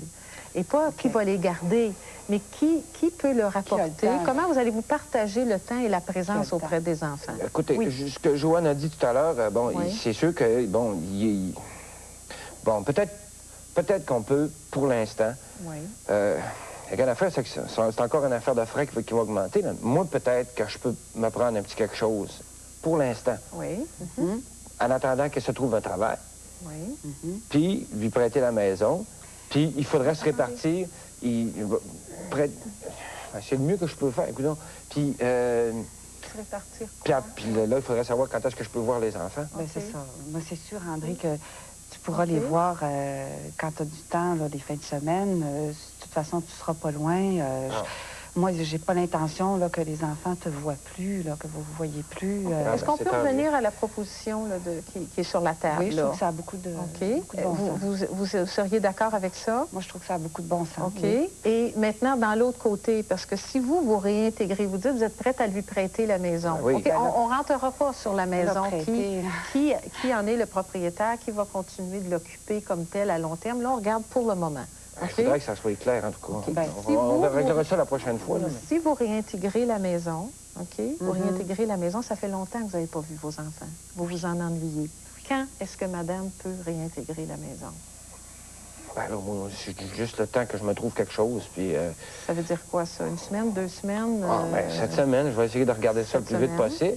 OK. Puis là, vu que je suis ça, j'ai pas besoin de m'équiper beaucoup, là. Okay. Puis, étant donné que je vais pouvoir, dans la condition que je puisse me servir de ce dont j'ai besoin dans la maison. Ben oui, c'est sûr, tu peux prendre tu peux prendre des affaires là, pour ton... Puis là, dans ce cas-là, on peut s'organiser. Je peux m'équiper une chambre, je peux m'occuper une cuisine, puis il peut avoir tout ce qu'il faut à la maison pareil. Là, là. Ça fait que moi, je peux régler ça... je vais essayer de régler ça cette semaine. Là. Okay. Alors, ça me ferait bien plaisir. Ça me ferait bien plaisir. Parce que je m'en avais hâte de les voir. Oui. Eux autres aussi. Mais au même titre que les enfants n'ont pas vu leur mère, il ne faudrait pas qu'ils se retrouvent dans la même situation dont ils ont parlé avec beaucoup d'émotion, qui n'ont pas vu leur mère depuis plusieurs temps, qui se retrouvent, qui ne voient plus leur père non plus. Ben oui, c'est ça. Hein? Alors, est-ce qu'on peut regarder si vous, disons, d'ici une semaine à peu près, je ne sais pas, là, vous réintégrez la maison, quand est-ce qu'ils vont pouvoir revoir leur père? Quand est-ce qu'ils vont pouvoir avoir des contacts ou des moments avec leur père? Est-ce que vous êtes ouverte à ça? Ah, bien oui, ça, c'est sûr, c'est sûr. Écoute, OK. Fait qu'il y a moyen qu'on regarde ça puis qu'on fasse un arrangement précis là-dessus. C'est la base de l'affaire, sinon... Les fins de semaine, s'il y a des temps dans la semaine même où tu veux les prendre, tu sais... Vous pourriez voir aussi, selon vos disponibilités de travail. Pour la fin de semaine, moi, pour la fin de semaine, ça me va, parce que la fin de semaine, je travaille pas, puis là, j'aurai tout le temps à leur donner. Ce que j'aimerais, c'est sûr, c'est que... Évidemment, ça serait un peu plate que je les ai seulement juste pendant la semaine, puis que toutes les fins de semaine, tu les prennes, parce qu'on va faire des activités. On ne pourra pas tout terminer aujourd'hui. Par contre, je veux vous féliciter parce que si je repense, vos enfants ne sont pas là aujourd'hui, mais ils sont là. Ils ne sont jamais absents. Ils sont dans votre tête, dans votre cœur, ils sont là aussi avec nous. Et je pense que vous venez de faire une entente qui respecte leurs besoins essentiels. Alors, on va continuer la semaine prochaine de travailler dans cette direction-là et de regarder quel moment vous pouvez vous partager concrètement le temps auprès de vos enfants. Ça va? OK. Merci. La semaine prochaine. Lorraine, on a vu. Écoute, avant de parler, tu as été merveilleuse parce que tu n'as pas l'habitude de la comédie et ils ont improvisé avec toi. C'était très difficile à faire. C'est bien réussi. Merci à Annick Bergeron aussi, à Germain Hout. Ils étaient très vrais. Ils étaient très, très vrais. Alors, on voit tout de suite à la 3e séance que déjà le ton a baissé. Déjà, ils s'interrompent moins. Déjà, ils semblent avoir des accords. Bon, ça prend combien de séances Chaque cas est unique, mais en moyenne, pour faire une médiation complète, là, discuter des partages de responsabilités parentales des fianceurs, ça peut prendre entre 4 et 6 séances. Oui, ça peut être un peu plus, un peu moins, ça dépend. Ça peut être aux 15 jours, aux 3 semaines, aux semaines. Ça dépend des situations aussi. Ça dépend des urgences à négocier, des disponibilités. Alors, vous commencez par régler la garde des enfants. Oui. Après ça... La maison, l'argent. L'argent, mais l'argent, c'est souvent tout interrelié parce que on va regarder avec les gens quels sont leurs revenus, quels sont leurs besoins. et quels sont les biens qu'ils ont accumulés ensemble. S'ils ont besoin d'informations juridiques, on a aussi un avocat conseil qui travaille avec nous. Ils peuvent aussi référer à un avocat s'ils le souhaitent pour avoir d'autres informations. Aussi, nous, on juge à propos, on peut les renvoyer voir un avocat. Alors, quand on a toutes les informations, on peut prendre des décisions. Mais ça prend un certain temps aussi avant de prendre des décisions pour qu'elles soient éclairées, acceptées. Et oui. Mais alors, et ça, tu me dis que ça ne coûte rien. C'est un service qui est gratuit à l'intérieur des centres jeunesse de Montréal. Ouais. À l'intérieur des centres jeunesse de Montréal, faut appeler où? Il faut communiquer où pour avoir ce service-là? À notre bureau. Service jeunesse. Oui, au centre jeunesse de Montréal, oui, le service de médiation à la famille. Bon, maintenant, c'est quoi les taux de succès? En fait, dans les statistiques que l'on a, c'est à peu près 70 à 75 des couples qui viennent nous consulter qui arrivent à une entente. Et je pense que c'est intéressant parce que ça veut dire que donc il y a de l'espoir. On peut, quand on vient frapper à la porte d'un médiateur, tenter d'arriver à une entente qui puisse satisfaire, comme on l'a vu là dans la dramatique, pas juste les besoins essentiels des enfants, mais leurs besoins à eux aussi. Parce que André, lui, il veut bien, il propose qu'il veut prendre les enfants. Mais quand on va un peu en dessous, je veux dire, il les a eu, les enfants, depuis quelques semaines, là, puis ils ne trouvaient pas ça facile non plus. Puis en termes d'organisation, alors, en termes de disponibilité, essayez d'amener les gens aussi à considérer ça étape par étape. On n'est pas en train de décider des 15 prochaines années de ces enfants-là. Ils ont 9 ans et 5 ans. On est en train de faire une entente pour le moment.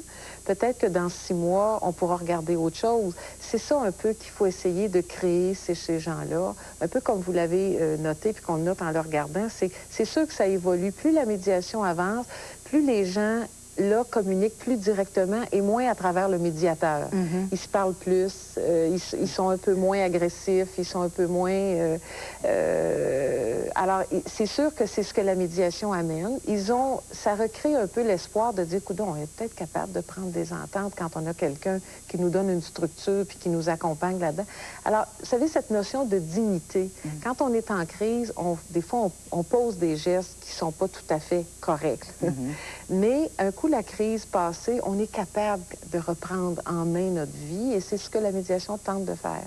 Vous êtes nombreux? Est-ce qu'il y a des files d'attente très grandes? Nous, on est 6, 7. On a un agent de liaison aussi, un avocat conseil. Effectivement, on ne peut pas dire qu'on ne travaille pas. On a effectivement beaucoup de demandes et on essaie de faire le mieux possible dans les délais qui sont raisonnables. Parce que quand un couple est en crise, il ne peut pas être vu dans 6 mois. Alors, on a d'ailleurs une disponibilité pour recevoir les gens quand ils sont effectivement en crise et qu'il y a une urgence pour les recevoir très rapidement. On peut essayer de les voir dans la semaine ou dans les 15 jours qui viennent quand la situation est vraiment urgente. Bon, quand tu me disais tantôt que quand une femme t'appelle la plupart du temps, puis après ça, le mari vient. Mais c'est l'idéal, c'est que les deux veulent, évidemment. Mais ce n'est pas un empêchement que seul un, au début, veulent venir. C'est-à-dire que quand il téléphone, celui qui y a pensé la médiation ou celui qui l'a entendu parler va téléphoner. Il peut y avoir différents motifs, mais pour venir, comme là on l'a vu, le jour du J, là, quand on se rencontre, il faut que les deux soient là. Oui. Lorraine, on a parlé à une avocate qui offrait une autre façon de faire. On a parlé à un psychothérapeute qui offrait, lui, par la thérapie. Tu offres, toi, la médiation. Bien, c'est ce qu'on a à notre disposition. Il faut s'en servir, les trois. Peut-être pas en même temps ou peut-être choisir un dans l'autre. Merci beaucoup, Ça m'a Lorraine. fait grand plaisir. Merci beaucoup de m'avoir invité. Merci.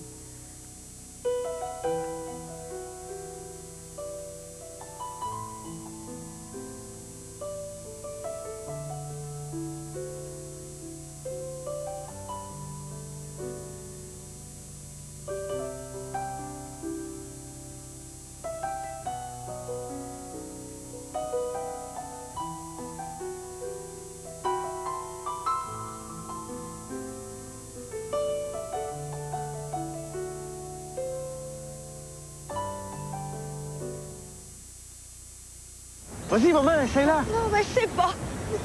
Tu mangeras pas, maman. Oui, je me sens plus en sécurité dans une grosse voiture. Mais voyons, maman, il y a des barres de protection, il y a 2 coussins gonflables. Pas, il n'y a même pas ça dans son auto. On n'a pas faim. La nouvelle Géo Métro, entièrement repensée pour votre sécurité, est toujours moins de 10 000 $. Maman. Le petit grâce à maman et papa.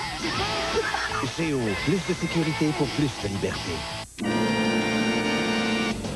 Incroyable mais vrai, la fantastique vente de surplus d'inventaire de Sirba se poursuit. Oui, 101 $ de rabais à l'achat de manteaux collection. Ça est pareil aussi, hein? Oui. Tout est pareil, les colonnes. Mais là, on va aller sonner, puis Elvis est là. Il se prépare à aller faire un spectacle, mais Elvis devrait être là. Elvis à Trois-Rivières, hein? On apprend tout. Je savais qu'il aurait sonné. Tu savais, hein? Elvis est vivant, la preuve. All right. Ah, ça en revient pas! Bonjour, Sonia. Viens-t'en. Bonjour, ça va bien? Ça va bien! Comment ta maison? Fait que Elvis la joie.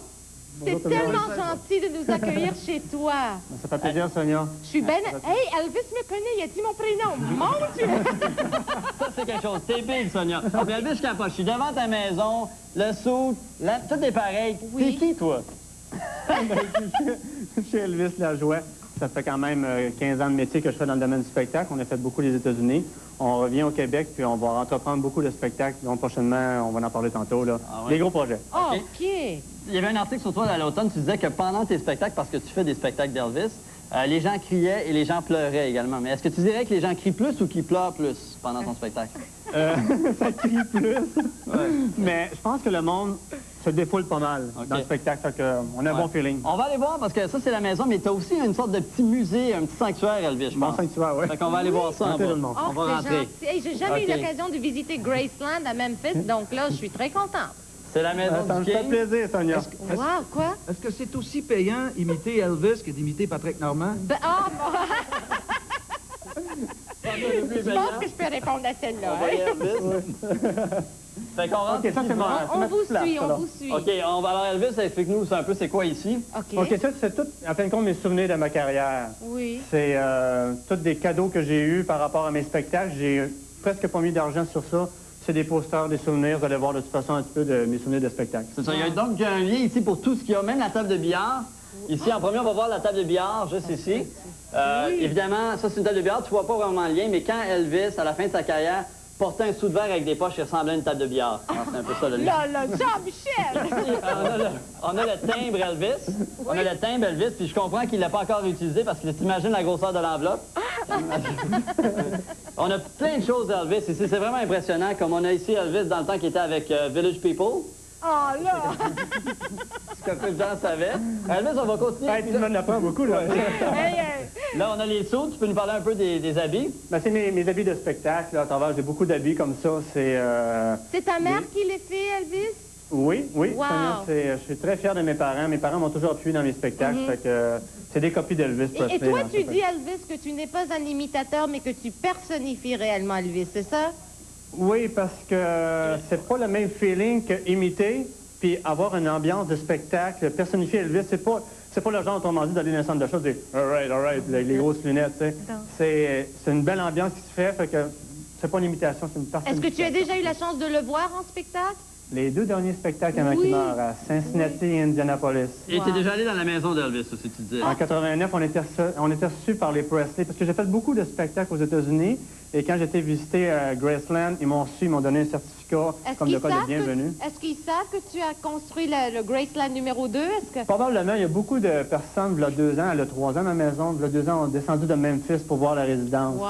C'est la 2e copie au monde. Fait que... Incroyable. Jean-Michel, qu'est-ce que tu veux dire, là? Il y a un petit peu juste parce qu'il y a plein de choses, Elvis. Mais ici, c'est plus le coin Elvis Lajoie. Oui. Puis on peut voir ici, dans le temps que Elvis Lajoie était placé au Forum. C'est quand même assez le fun. Et ici également, dans le temps qu'Elvis Lajoie était Monsieur Univers. Il nous avait caché ça, mais c'est quand même assez impressionnant. Mais là, c'est vraiment le coin Elvis. Et ça, t'as plein de choses Elvis. J'aimerais ça qu'on les regarde. Comme par exemple, ici, tu peux peut-être expliquer ce que c'est? Ben, dans une pochette de disque, il y avait un morceau de tissu appartenant à Elvis Presley. C'est authentifié, c'est des bons souvenirs. Et je veux dire, on peut pas vraiment sentir, mais ça sent le poulet frit. Alors ça venait du colonel Tom Parker. On a la maison ici aussi. Tu peux te parler de que tu as fait ça à 13 ans? C'était mon but à 13 ans, Sonia, d'avoir la résidence comme Elvis. C'est comme ton rêve à 13 ans de faire ça. Et 20 ans plus tard, on a réalisé mon rêve. Ça, c'est le fun aussi. On a aussi des 8 pistes d'Elvis. Et ça, c'est genre, Sonia, t'as peut-être encore des 8 pistes avec des trucs que tu n'utilises jamais, genre ton diaphragme. Ah, non, non, non. Elvis, tu vas jamais nous inviter chez toi encore. Je le cache. Elvis, il paraît que tu as changé ton nom légalement, par contre, à l'âge de 15 ans, c'est ça? À l'âge de 15 ans, moi, j'ai changé mon nom pour... j'ai rajouté autrement dit Elvis, fait que j'ai gardé quand même le nom de Gilles pour que ça fasse Elvis G. Lajoie sur mon passeport pour Elvis A. Presley, comme Aaron Presley. Mais dis-moi quelque chose. Il paraît, Elvis, aussi, que tu n'es pas vraiment un fanatique d'Elvis, qu'il y a des choses que tu n'aimes pas de Elvis. Comme quoi? Mais pas que j'aime pas, mais j'étais moins porté dans le domaine des années 56-57. J'ai pas connu ça. Moi, j'ai connu vraiment par satellite, comme ce soir, via satellite, à le voir pour Hawaii. Fait que j'ai commencé par ce domaine-là là, pour aimer Elvis. Mais 56-57, j'ai rien, mais sauf que j'ai pas connu Elvis. Hey, Jean-Michel! OK, alors là, juste Elvis est en spectacle ce soir. On va revenir avant la fin de l'émission, lui reparler une dernière fois, mais on aimerait ça que tu nous fasses peut-être une petite chanson d'Elvis. Et on te revoit quand même avant la fin de l'émission, Sonia, avec Elvis, son avis. Et on va l'écouter parce qu'il chante aussi exactement comme Elvis. Et ça, c'est impressionnant. On a le goût d'entendre ça. Parfait. Well, since my baby left me, and I found a new place to dwell, when it's down at the end of the long street to Heartbreak Hotel. I'm so lonely, baby. I'm so lonely. I'm so lonely I could die. Well, if go, baby, and I have a tale to tell, just take a walk out on the street to Heartbreak Hotel. I'm so lonely, baby. I'm so lonely. I'm so lonely I could die. Let's go, come on, come on.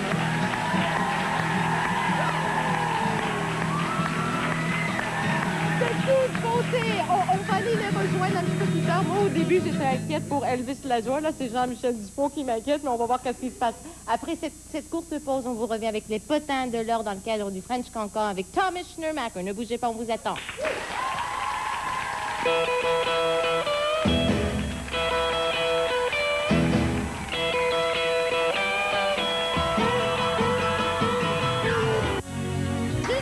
Oui, Tommy, qu'est-ce que tu voulais dire? D'abord, pour commencer, je ne savais pas que Elvis était placié au forum. Tu vois? Comme tu apprends toujours quelque chose. Je veux juste souligner qu'à certains moments qui étaient très difficiles dans ma vie, Tommy Schnurmacher avait décidé de convaincre quelqu'un d'écrire un article sur moi qui a passé à travers le Canada. Puis c'est comme ça qu'on a commencé à me connaître dans le milieu francophone. Puis j'ai commencé avec ma première job à la télévision. Donc, thank you, merci, Tommy Schnurmacher. Bon, oui, merci beaucoup. Merci, Tommy. Faut dire que toi, tu es chroniqueur mondain à la Gazette. Tu rencontres toutes sortes de personnes. Tu es ici pour nous parler de certaines personnes, entre autres la famille royale. Oh, la famille royale, c'est dégueulasse. Qu'est-ce qui se passe? C'est terrible. Pourquoi? D'abord, il y avait la princesse qui n'aime pas le prince. Non. Le prince n'aime pas la princesse. Oui. Et ça commence pas avec la prince et la princesse, ça commençait avec la reine. La reine? Oui, oui. La reine avait une liaison romantique. Pas avec Prince Philippe. Non. Non, avec un plombier. Quoi? Non, c'est vrai, oui. Il y avait une fois, il y a plusieurs années, quelqu'un est entré dans le palais Buckingham. Oui. Pour moi, pour toi, c'est impossible. Il y a trop de sécurité. Oui. Mais il est entré dans le palais Buckingham. Il y a 600 chambres dans le palais Buckingham. Oui. 599 oui. sont pas les chambres à coucher de la reine. C'est ça. Mais elle a trouvé la chambre à coucher de la reine. Même Prince Philippe ne trouve pas la chambre à coucher de la reine. Lui, il a trouvé, et on l'a trouvé avec une cigarette. Oui, après, et après ça, 2 jours après ça, pas de mot. Il n'a pas écrit un livre, pas rien. Parce que c'était son, est-ce que je peux le dire, amant. Son amant, oui, vraiment? son amant, oui. La cigarette, est-ce que c'est parce que c'est comme les Français, après ils fument? Exactement. Oui, exactement, Patrick, t'as tout compris. Qu'est-ce qu'il faisait avant, je ne savais pas. Oh. J'étais pas là. Mais c'est vraiment un amant? Elle a vraiment eu un amant? Oui, oui, et c'était... il était là plusieurs fois. C'est la raison qu'il savait des problèmes comment... de plomberie au château, bon. Des plomberies personnelles, peut-être. Oui, absolument. Est-ce que ça a été sorti dans les journaux? Non, c'est pas sorti du tout, parce que je pense qu'on a payé monsieur le plombier un peu d'argent que pour 60 $ à l'heure. Oui. Tommy, il y a également Tom Cruise qui est dernièrement un petit peu partout parce qu'il fait ce film, Interview with the Vampire. Et puis, il paraît que Anne Rice, qui a écrit le livre, a dit que Tom Cruise, elle ne voulait pas Tom Cruise dans ce film. Parle-moi un petit peu de cette histoire. Oui, ça a commencé avec ça, qu'elle n'aime pas Tom Cruise. Il ne peut pas le faire, le rôle de Lestat dans le film. mais c'était tout planifié en avance. Oui. Parce que le film, c'est pas bon. C'est pas bon, oui, Non, c'est pas tellement bon. Ça fait 38 millions de dollars dans la première fin de semaine. Oui. Mais c'est la raison que M. Tom Cruise a fait il a fait l'entrevue avec Oprah. Winfrey, et jamais, il n'aime pas faire des entrevues, mais il devait faire l'entrevue parce qu'il savait que les critiques ne vont pas être très bien. Oui. Alors, toutes ces choses avec Anne Rice, elle a pris 2 pages dans le New York Times pour dire non, j'ai fait une erreur, M. Tom Cruise est superbe. C'était tout planifié, c'était un truc de publicité. Ah oui, c'est tout. Et qu'est-ce qui se passe avec Tom Cruise? Il y a toutes sortes d'histoires. Est-ce qu'il est heureux dans son mariage? Il est très heureux avec son mariage, avec sa femme et sa petite fille. Oui. Bon, Michael Jackson, s'il te plaît. Coupable. Oui, oui, coupable au bout. Oui, très coupable. J'en suis sûr parce que le monde ne donnait pas d'importance qu'au fait qu'il sortait avec des petits garçons. Oui, OK. La raison qu'il pouvait le faire, parce qu'il était riche, il était fameux, oui. Mais c'était terrible. Et s'il n'était pas coupable, pourquoi est-ce qu'il a payé une vingtaine de millions de dollars? Si on t'accuse de quelque chose que tu ne l'as pas fait, tu ne vas pas payer 20 millions de dollars. Donc, son mariage avec Lisa Marie Presley, c'est quoi? Je pensais qu'elle voulait marier quelqu'un qui était placé au forum. C'est ça, la fille de Presley. Oui, c'était là. Et O.J. Simpson. Tout le monde. Coupable aussi. Oui, il y a toutes sortes de nouvelles qui ne sortent pas dans les médias. Donc, qu'est-ce que toi, tu sais sur O.J. Simpson que nous, on ne sait pas tant? C'est impossible de dire sur les autres. Vraiment? Non. Mais, et comment toi, Parce que le crime était plus terrible qu'on pensait. Est-ce que tu as déjà eu peur de dire quelque chose dans le journal? Est-ce que tu as déjà dit non, je ne dirais pas ça, ça c'est trop grave? Oui, j'ai toujours peur de dire bonjour maman. Ah dans oui? le journal, on ne le permet pas. Mais à part de ça, non. Non, tu dis ce que tu veux. Est-ce qu'on t'a déjà reproché certaines choses? Est-ce qu'il y a un artiste qui est venu te voir te dire je t'aime pas, pourquoi tu as fait ça? Non, parce que je suis pas méchant, alors ça arrive pas beaucoup de fois. Et on t'entend régulièrement à la radio, et là, tu parles de la politique quand tu parles à la radio. Mais tu es toujours drôle, Tom, et toi, tu aimes rire beaucoup. Merci. Tu es toujours drôle. Donc, on peut t'entendre tous les jours avec Joe Cannon le matin sur... Oui, 7h10 le matin, 8h10 le matin, sur les ondes de 600 AM CFC. Parfait. CIQC. Et on peut lire toujours de ce que tu as à nous dire dans la Gazette. Un gros merci d'avoir été là. C'est un plaisir d'être ici. Merci. Félicitations. C'était formidable. Bon, on apprend-tu des choses? On se couche moins niaiseuse. Ça, je vous le dis. Parlant de niaiseuse, bon, ben là, c'est pas ça du tout, mais on a un concours qui est fort intéressant. C'est comme le dernier film d'Arnold Schwarzenegger, là. Je l'ai écouté 3 fois en ligne, Mom. Pourquoi je l'ai écouté 3 fois en ligne? Peut-être qu'inconsciemment, j'ai un petit kick sur Arnold. C'est peut-être juste parce que tu comprends pas l'anglais aussi. Ah, mais peut-être que, justement, je fais exprès pour pas comprendre l'anglais, non? Hey, Arnold puis moi, j'ai mon voyage. Moi, j'en ai 2 voyages, là.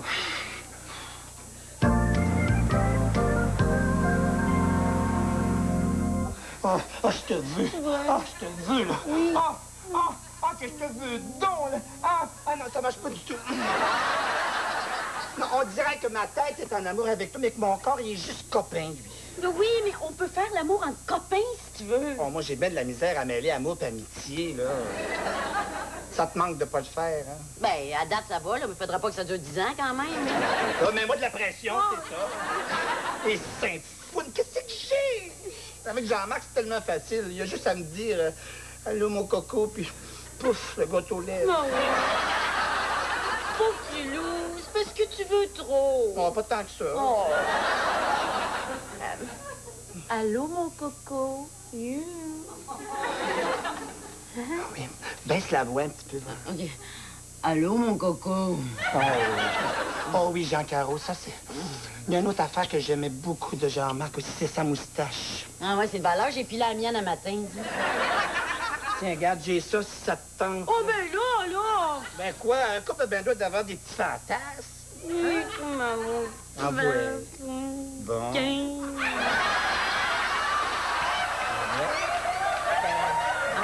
Vous voyez quoi? Ah ouais, vas-y. Mais quoi? Ben, allô, mon coco? Oh, OK. Allô, mon coco? Ah oui. Ah oui, ah oui. Ah, ça sent bien, là, je pense. Il y a juste une petite affaire. Bon, mais qu'est-ce que tu veux que je mette encore, là? Des lunettes et un cigare? Ça te dérangerait-tu? Oh! Écoute donc, là, c'est ça avec Groucho Marx que t'as le goût de baiser, toi? Je te le dis pas! Ah oui, ah oui. Ah ouais, quoi? Allô, allô, mon coco. Wow! Allô, mon coco! Ah oui, d'accord. Allô, mon coco! Allô, mon coco!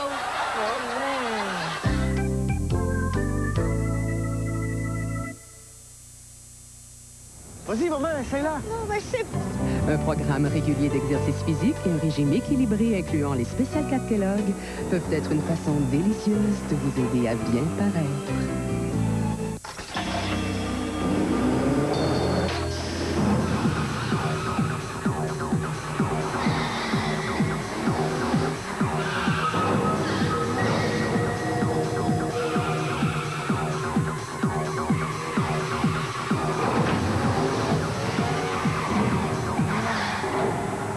Voici la toute nouvelle accent de Hyundai.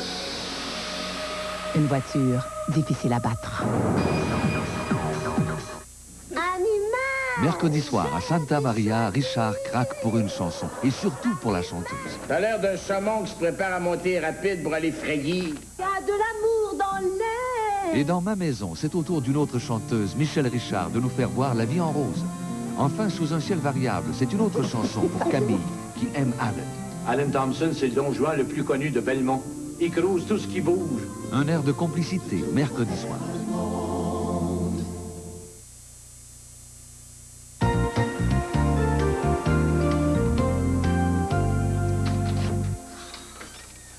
Allô, maman. Mon Dieu, qu'est-ce que t'as là? Tu te fais-tu pousser la moustache? Hein? Oh non, ça c'est parce que je me suis épilé vite un matin. T'es sûr, là, c'est pas ton Jean-Loup qui te fait prendre des hormones mâles toujours? En tout cas, c'est pas des hormones qui viennent de lui, certain. Alors, qu'est-ce qui arrive avec lui, là? Il est pas vraiment aux deux, finalement, hein? Ben, en tout cas, s'il est aux deux, moi, je suis pas dans ces deux-là. C'est de valeur parce que c'est un gars sensible, tu sais, intelligent, ouvert. Toutes des qualités de femme, quoi. Ben, exactement. Puis, en plus, maman, tu sais, il y a Eric qui m'a appelé tantôt. Non, mais Eric, c'est pas un trip physique, lui, hein? Ben ouais, mais ça ferait différent, justement. Il est où, là, Tillou, là? Oh, il est dehors avec papa. Pas tout seul avec lui, toujours? Ben voyons, maman, il cruisera pas papa, quand même. Oh, ça, hein? Écoutez, beau papa, je sais pas trop comment vous dire ça, là, mais je pense que Caro puis moi, ça marchera pas. Ah oui? Vous attendiez pas à ça, hein? Ben, c'est-à-dire que... Pas trop déçu, j'espère. Non, non, juste assez. Parfait. J'aurais tellement aimé ça, vous donner un petit fif.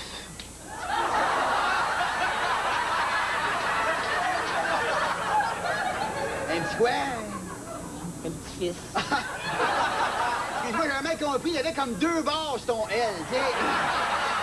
C'est pas que je l'aime pas, Caro. D'ailleurs. Mais si vous aviez connu Jean-Marc, avec ses belles grandes mains. Oui, oui. Aimez-vous ça, vous, des grandes mains? Oui, j'aime beaucoup ça. Je trouve ça très, très pratique. Surtout quand t'as des grands gants, là, ça rentre bien les mains dans les grands gants. C'est quand ça nous serre le cou, là. Hein? Oui, certain, oui. Allô? Bonjour. Pauvre Caro, j'ai tellement de peine, toi. Vous aussi, vous devez avoir de la grosse pépine, hein? Non, moi, c'est plus de la petite pépine, sais-tu? Vous avez beaucoup de charme, vous savez. Ah oui? Pas beaucoup de patience, par contre. Ah ben? Regarde, dis donc le beau point noir, toi. Hein? Ça, je m'excuse, c'est ma tante. Non, c'est à mon oncle. C'est à mon oncle. Hey, ça va faire les étirés, là, ouais? Oui, là. Pense pas rien de mal, le moment, là. Hey, toi, libération, ouais, je suis dans l'arrière. Oui, m'allez faire mes gammes. C'est pas ce que vous pensez. Non, mais c'est ce que je pense, moi. Je pense qu'on a une couple d'affaires à se dire. Écoute-moi bien, mon coco, là. Ah, ça m'excite, Tristan. Ouais, ben, calme-toi. Je le sais que Tibet, il est bel homme. Il est très bel homme, même. Mais malheureusement pour toi, il est plus sur le marché. Correct, là? Hey, toi, savoir. À part ça, tu sauras qu'il n'y a pas juste qu'on a des culottes qui attirent les hommes d'Aldi. Il y a le sommeil aussi, OK, là? Il y a un corodate aussi. Puis ça, c'est averti, là, t'es peut-être bien cute, bien sexy, mais côté corodate, là, je te mange 100 000 à l'heure, moi, tu vois. Ah ben, wow, là, je m'excuse, Madame Le Bonnet, là. Les corodates mangent des bouts d'hypothécaires. Oh oui, me semble, moi. Tu mets du gruau dedans, toi? Absolument. Je mets de la poudre d'amande aussi, OK, en plus, là. Tu mets du sucre ou de la cassonade dedans, toi? Je mets de la cassonade. Je mets des extraits de vanille aussi, un petit peu, parce que c'est une recette de ma mère. Maman, ça y est, je suis en amour bien raide, maman. Bon, une autre affaire à cette heure. Hey, quelle nuit, un vrai voyage de noces. Ah oui, ça a été si mal que ça. Non, Ça a été super, mon. Comment est-ce qu'elle t'appelle, la chanceuse? Ben, c'est ça le problème, je me rappelle pas de son nom. Je l'ai écrit sur un bout de papier dans la maison. On va aller voir en dedans. Salut, bye! Qu'est-ce que tu mettais déjà dedans, Je mets de l'extrait de vanille, mais vous pouvez mettre de l'extrait d'orange. Ça dépend. Ça marche! Oh, toi. Je m'excuse, Jean-Loup. C'est moi qui s'excuse. On s'en va-tu à la maison, là? Moi, je peux bien aller passer 15 jours, mais je te garantis rien. Bye-bye, beau papa. Bye, mon coco. Comment ça, mon coco? Je vais tout expliquer, Papa, tu me donnes ça, là, chez Eric? Eh oui, grouille, là, grouille. Ah, voyez aller t'en conduire. Es-tu malade? Je te passe pas à clé, espèce de malade. Pas besoin que j'ai déjà. Ben voyons donc, qu'est-ce que tu fais là? Pas même, ça, prends tes potes. Regarde en arrière. Regarde en arrière. Les visages, peut-être. Seigneur, qu'est-ce qui se passe là? Mon Dieu! Il devait être dans le coma. Ils sont dans le coma, certain. Donne-le donc le bouche à bouche. Ben, qu'est-ce que tu penses que je vais faire, innocent? Maman, il se fait, maman. Maman, il donne le bouche à bouche à tes vidanges.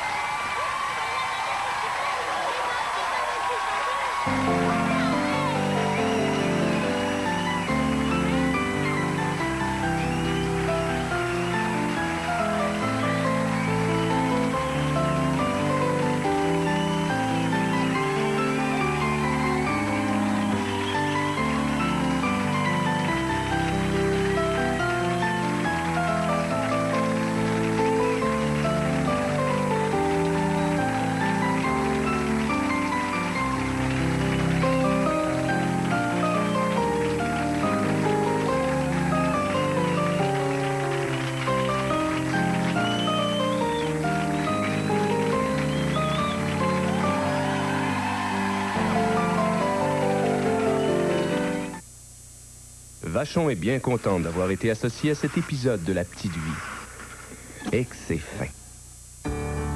Ici la Société Radio-Canada. Mini. Dunkin' Donuts a de bonnes surprises pour vous. Les mini de Noël sont de retour, juste à temps pour le temps des fêtes. Et ce n'est pas tout. Courez la chance de gagner une superbe mini-machine Dunkin' pour Noël. Une mini-machine à gagner dans chaque Dunkin' Donut participant. C'est nous faire plaisir. Soyez prudents au volant. Cuisiversion, une qualité rassurante. Des armoires fabriquées selon de hauts critères d'excellence pour la cuisine ou la salle de bain et qui donnent à votre intérieur un cachet unique. Laissez-nous dessinateurs créer pour vous des aménagements pratiques et fonctionnels grâce à la conception assistée par ordinateur.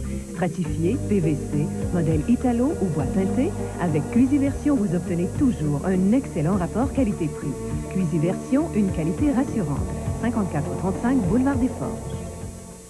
Au cœur du jour, du lundi au vendredi à midi à CKTM Télévision.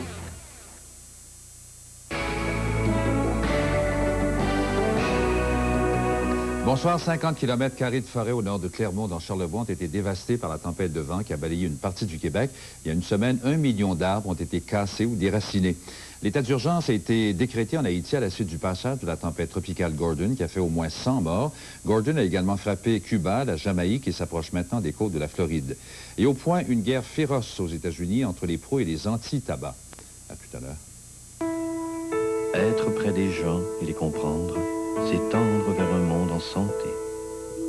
Poche, dont une, significativement appelée numéro 1, semble rejoindre directement les préoccupations exprimées ces derniers mois par le ministre Axworthy. Elle porte aussi d'ailleurs le titre du document et parle donc d'assurance-emploi. Elle assurerait la double fonction de remplacement du revenu des chômeurs et de service d'emploi pour les ramener sur le marché du travail. Les chômeurs dits occasionnels ne verraient pas grand changement, mais la vie des prestataires fréquents changerait du tout au tout. Dans leur cas, les prestations pourraient être réduites, assorties de formation ou de stage, quand ce n'est pas de travail communautaire. Qu'est-ce qu'un chômeur fréquent? Eh bien, le document en établit divers profils, mais se sert d'un exemple qui a curieusement fait l'objet de nombreuses fuites et spéculations ces derniers mois, soit celui du chômeur qui fait 3 demandes ou plus en 5 ans. C'est 38 % des prestataires au Canada, 45 % au Québec, encore plus dans les Maritimes. Ils récoltent 47 % des prestations au Québec et sont constitués d'un fort contingent de travailleurs saisonniers. Si on s'entend sur la notion de chômeur fréquent, il faudra aussi le faire sur plusieurs critères déterminant leurs prestations, leur cotisation, la durée de leurs prestations, le revenu de leur ménage ou leur consentement à participer à des programmes. L'autre approche se veut, elle, plus conventionnelle et veut inciter au travail en haussant les normes d'admissibilité et en limitant le niveau et la durée des prestations, sans exclure pour autant la formation. Document, donc, qui alimente d'une part la réflexion en chiffrant les économies à réaliser et les impacts sur les individus ou les régions, mais aussi qui confirme l'incidence de la réforme sur 2 domaines de compétences provinciales, soit la formation de la main-d'œuvre et l'aide sociale, ce qui ne fait pas l'objet ici d'hypothèses chiffrées, ouvrant donc la porte aux interprétations. Denis Ferland, TVA, Ottawa.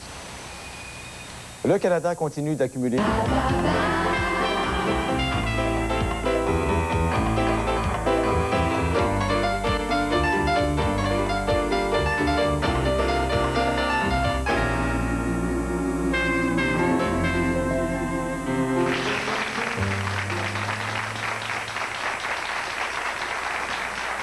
Et voici donc une autre courageuse, parce que lorsqu'on est connu, et même très connu, ben, c'est pas évident qu'on aime parler de ces choses qui sont très personnelles et qui sont sujets à interprétation. Mais elle est là, souriante, belle, magnifique, Brigitte Morel. Bonjour, ma belle Brigitte. Ça va? T'as l'air très heureuse, souriante. Très bien, parce que quand je viens ici, moi, c'est le bonheur. Québec, c'est ma ville. Ah oui, hein? Ah, qu'on est bien. Voilà. Écoute, je disais tout à l'heure dans le début de l'interview que tu parlais à tes anges. Elle est des bébites, elle parle tout seule. Oui, c'est assez étonnant à dire, par exemple. Est-ce qu'on parle à nos anges? Est-ce qu'on parle à soi-même? En tout cas, les réponses qui sont, en autant que les réponses sont bonnes, quelle que soit l'appellation dont on donne à ça, peut-être qu'il y a des périodes où on a plus besoin que ce soit des anges, d'autres périodes où on se dit, ben non, c'était peut-être moi-même. Justement, on y arrive comment à s'ouvrir l'esprit à cette espèce de besoin de se poser des questions et à trouver des solutions dans des choses paranormales? Je pense que ça vient d'un profond besoin de se connaître, de s'aimer. D'abord, je pense qu'on ne s'aime pas tel qu'on est. On a besoin de comprendre ce qu'on n'aime pas. Ça nous vient à un moment donné comme un genre de... comment je te dirais ça? On se figure un petit peu ad nauseam, là. Tu sais, tu te regardes dans le miroir, puis ça va plus. Et peut-être que les références qu'on avait quand on était plus jeune, qui nous permettaient de croire en quelque chose, ne valent plus ce qu'elles valaient. Donc, on va chercher ailleurs pour essayer de... C'est une quête du bonheur, finalement. Voilà. Puis, en ce moment, elle est tellement forte et tellement importante. Et cette quête, souvent, passe par des sciences qu'on dit paranormales, et c'est pas tout le monde qui comprend. Alors, pour entrer là-dedans, il faut d'avoir une aptitude particulière, j'imagine. Il y en a qui vont aller vers, d'après moi, le paranormal pour un peu du sensationnalisme. Voilà. Et ça, c'est pas très bien. Ça fera pas avancer. Il y en a d'autres, j'espère que je m'inclus là-dedans, en tout cas, c'est plus par évolution, par besoin de comprendre son évolution pour trouver ce pourquoi on est ici, puis pour être mieux aussi, pour vivre plus d'amour, par souci d'évolution, de bien évoluer. Tu as commencé par la méditation. Oui. Oui. J'en fais plus maintenant. J'ai eu des... Oui, j'ai essayé plein d'affaires. En fait, j'étais tellement perdue à un moment donné, j'étais tellement angoissée, tellement... je me cherchais tellement. Je regardais du monde, puis je me dis, mon Dieu, qu'ils ont l'air bien dans leur peau. Moi, j'essayais de plaire, j'étais toujours habillée, maquillée, toujours avoir un besoin de me prouver. Puis je voulais plus ça. Et puis j'ai eu la chance de rencontrer un être qui a été pratiquement un guide pour moi et qui a commencé à me faire lire des trucs. J'ai commencé par Castaneda, puis les leçons X-Clan. Puis tranquillement, en lisant ces trucs-là sur l'ésotérisme, ça m'est venu à méditer, à faire l'ouverture des chakras, pas des crachats, mais des chakras, parce qu'il y en a plein qui me niaisent avec ça. La montée de couleurs, là, on disait qu'on faisait de la peinture à numéros, tu sais, oh, mon violet n'arrive pas avec le violet. Les auras aussi. Oui, mais plus de mettre... Tu sais, c'est des façons, finalement, de se détendre. Et de mettre de l'harmonie dans sa vie. Exactement. Et d'harmoniser, de se mettre au centre. Moi, je me suis toujours figurée comme un métronome. J'ai fait beaucoup de musique. Puis il y a des jours où j'étais, là, à 124, là, tu sais, cling, cling, cling, cling. Puis à un moment donné, whoop, ce qu'il faut, c'est qu'il y ait une ligne au centre, puis d'être petit peu à gauche, un petit peu à droite, mais toujours en vibration comme ça. Alors moi, il fallait que je me ramène beaucoup. Donc, de méditer comme ça, ou de méditer avec un point au centre, ou de faire du yoga ou du tai chi, c'est tout pour te ramener dans un équilibre. Et le trapèze m'a aidé beaucoup, beaucoup là-dedans. En travaillant sur le déséquilibre constant, oups, je me suis ramenée à... Bon, ça a été comme tous des moyens que la vie m'a apportés. Tu as beaucoup consulté et tu dis qu'il y a beaucoup aussi de fumisterie et de fumistes à l'intérieur de ça. Oui. Que tu as testé, dis-moi. Oh oui! Ben, qu'est-ce que tu veux? Tu sais, on est Gémeaux, hein? On a envie de savoir l'avenir, on a envie qu'on nous donne des cues pour avancer. Alors là, tu vas voir un voyant, tu vas voir un channeler, qui se dit channeler. Et finalement, souvent, ce qui arrive, c'est que les gens ont, je suis certaine que ces gens-là ont une perception très forte de l'être humain, de l'individu. Mais toi, tu es dans une disponibilité en attente. Exactement. Alors, la personne va te dire, je sais pas moi, un exemple par hasard, toi, tu as vécu du rejet quand tu étais jeune. Bon. Là, tu fais ce coup, c'est vrai. Excusez, c'est pas grave. C'est vrai, j'en ai vécu. Qui n'a pas vécu de rejet? Et on consulte par insécurité. Ben, absolument. Voilà. Par de l'avenir. Tu as eu des bonnes consultations, des choses qui t'ont littéralement guidé ou renversé ou... Non, j'avoue que j'ai plus eu... Ce qui m'a plus aidé, moi, c'est certaines lectures que j'ai faites. Finalement, quand je réécoutais les cassettes de voyance, ça a toujours été... n'importe qui aurait pu me dire ça. Sur le coup, je croyais. Oui, c'est sûr, il y a des trucs qui sont arrivés, qui seraient probablement arrivés de plus en plus. Mais je pense que la principale chose, c'est d'apprendre à se connaître et d'avoir confiance en soi. Et là, ça va complètement en désaccord avec toute cette quête-là de voyance. Mais tu es très consciente, cependant, qu'il y a des gens qui ont des dons de voyance, de perception. Je laisse la porte ouverte à ça. Oui, je suis consciente. Oui, pour ça, oui. Moi, je suis très Thomas, par exemple. Oui, ça, je sais. Alors, le doigt dans la plaie. Oui, puis je trouve ça très correct. Moi, je trouve que lorsqu'on dit « je crois », ça veut dire que ça vient d'arrêter ta pensée. Voilà. Parce qu'il n'y a plus de place à l'évolution. Moi, je dis, il y a du gris, il y a du noir, il y a du blanc, il y a du beige. Il y a ça, oui. Ah, tu me dis telle chose? Oui, c'est possible. Ah, il y a telle autre chose? Ah, ben, regardons, c'est une autre affaire que je vais rajouter dans ma palette. Mais, donc, oui, tout est possible. Mais je veux toucher. Eh bien, avant de toucher, ma petite Brigitte, nous allons beaucoup parler avec des invités en or. Et tu vas m'accompagner, tu vas pouvoir poser autant de questions que tu veux. Avec plaisir. Je vous rappelle bien sûr qu'il y a un concours et ça s'appelle un cadeau royal. À tout de suite.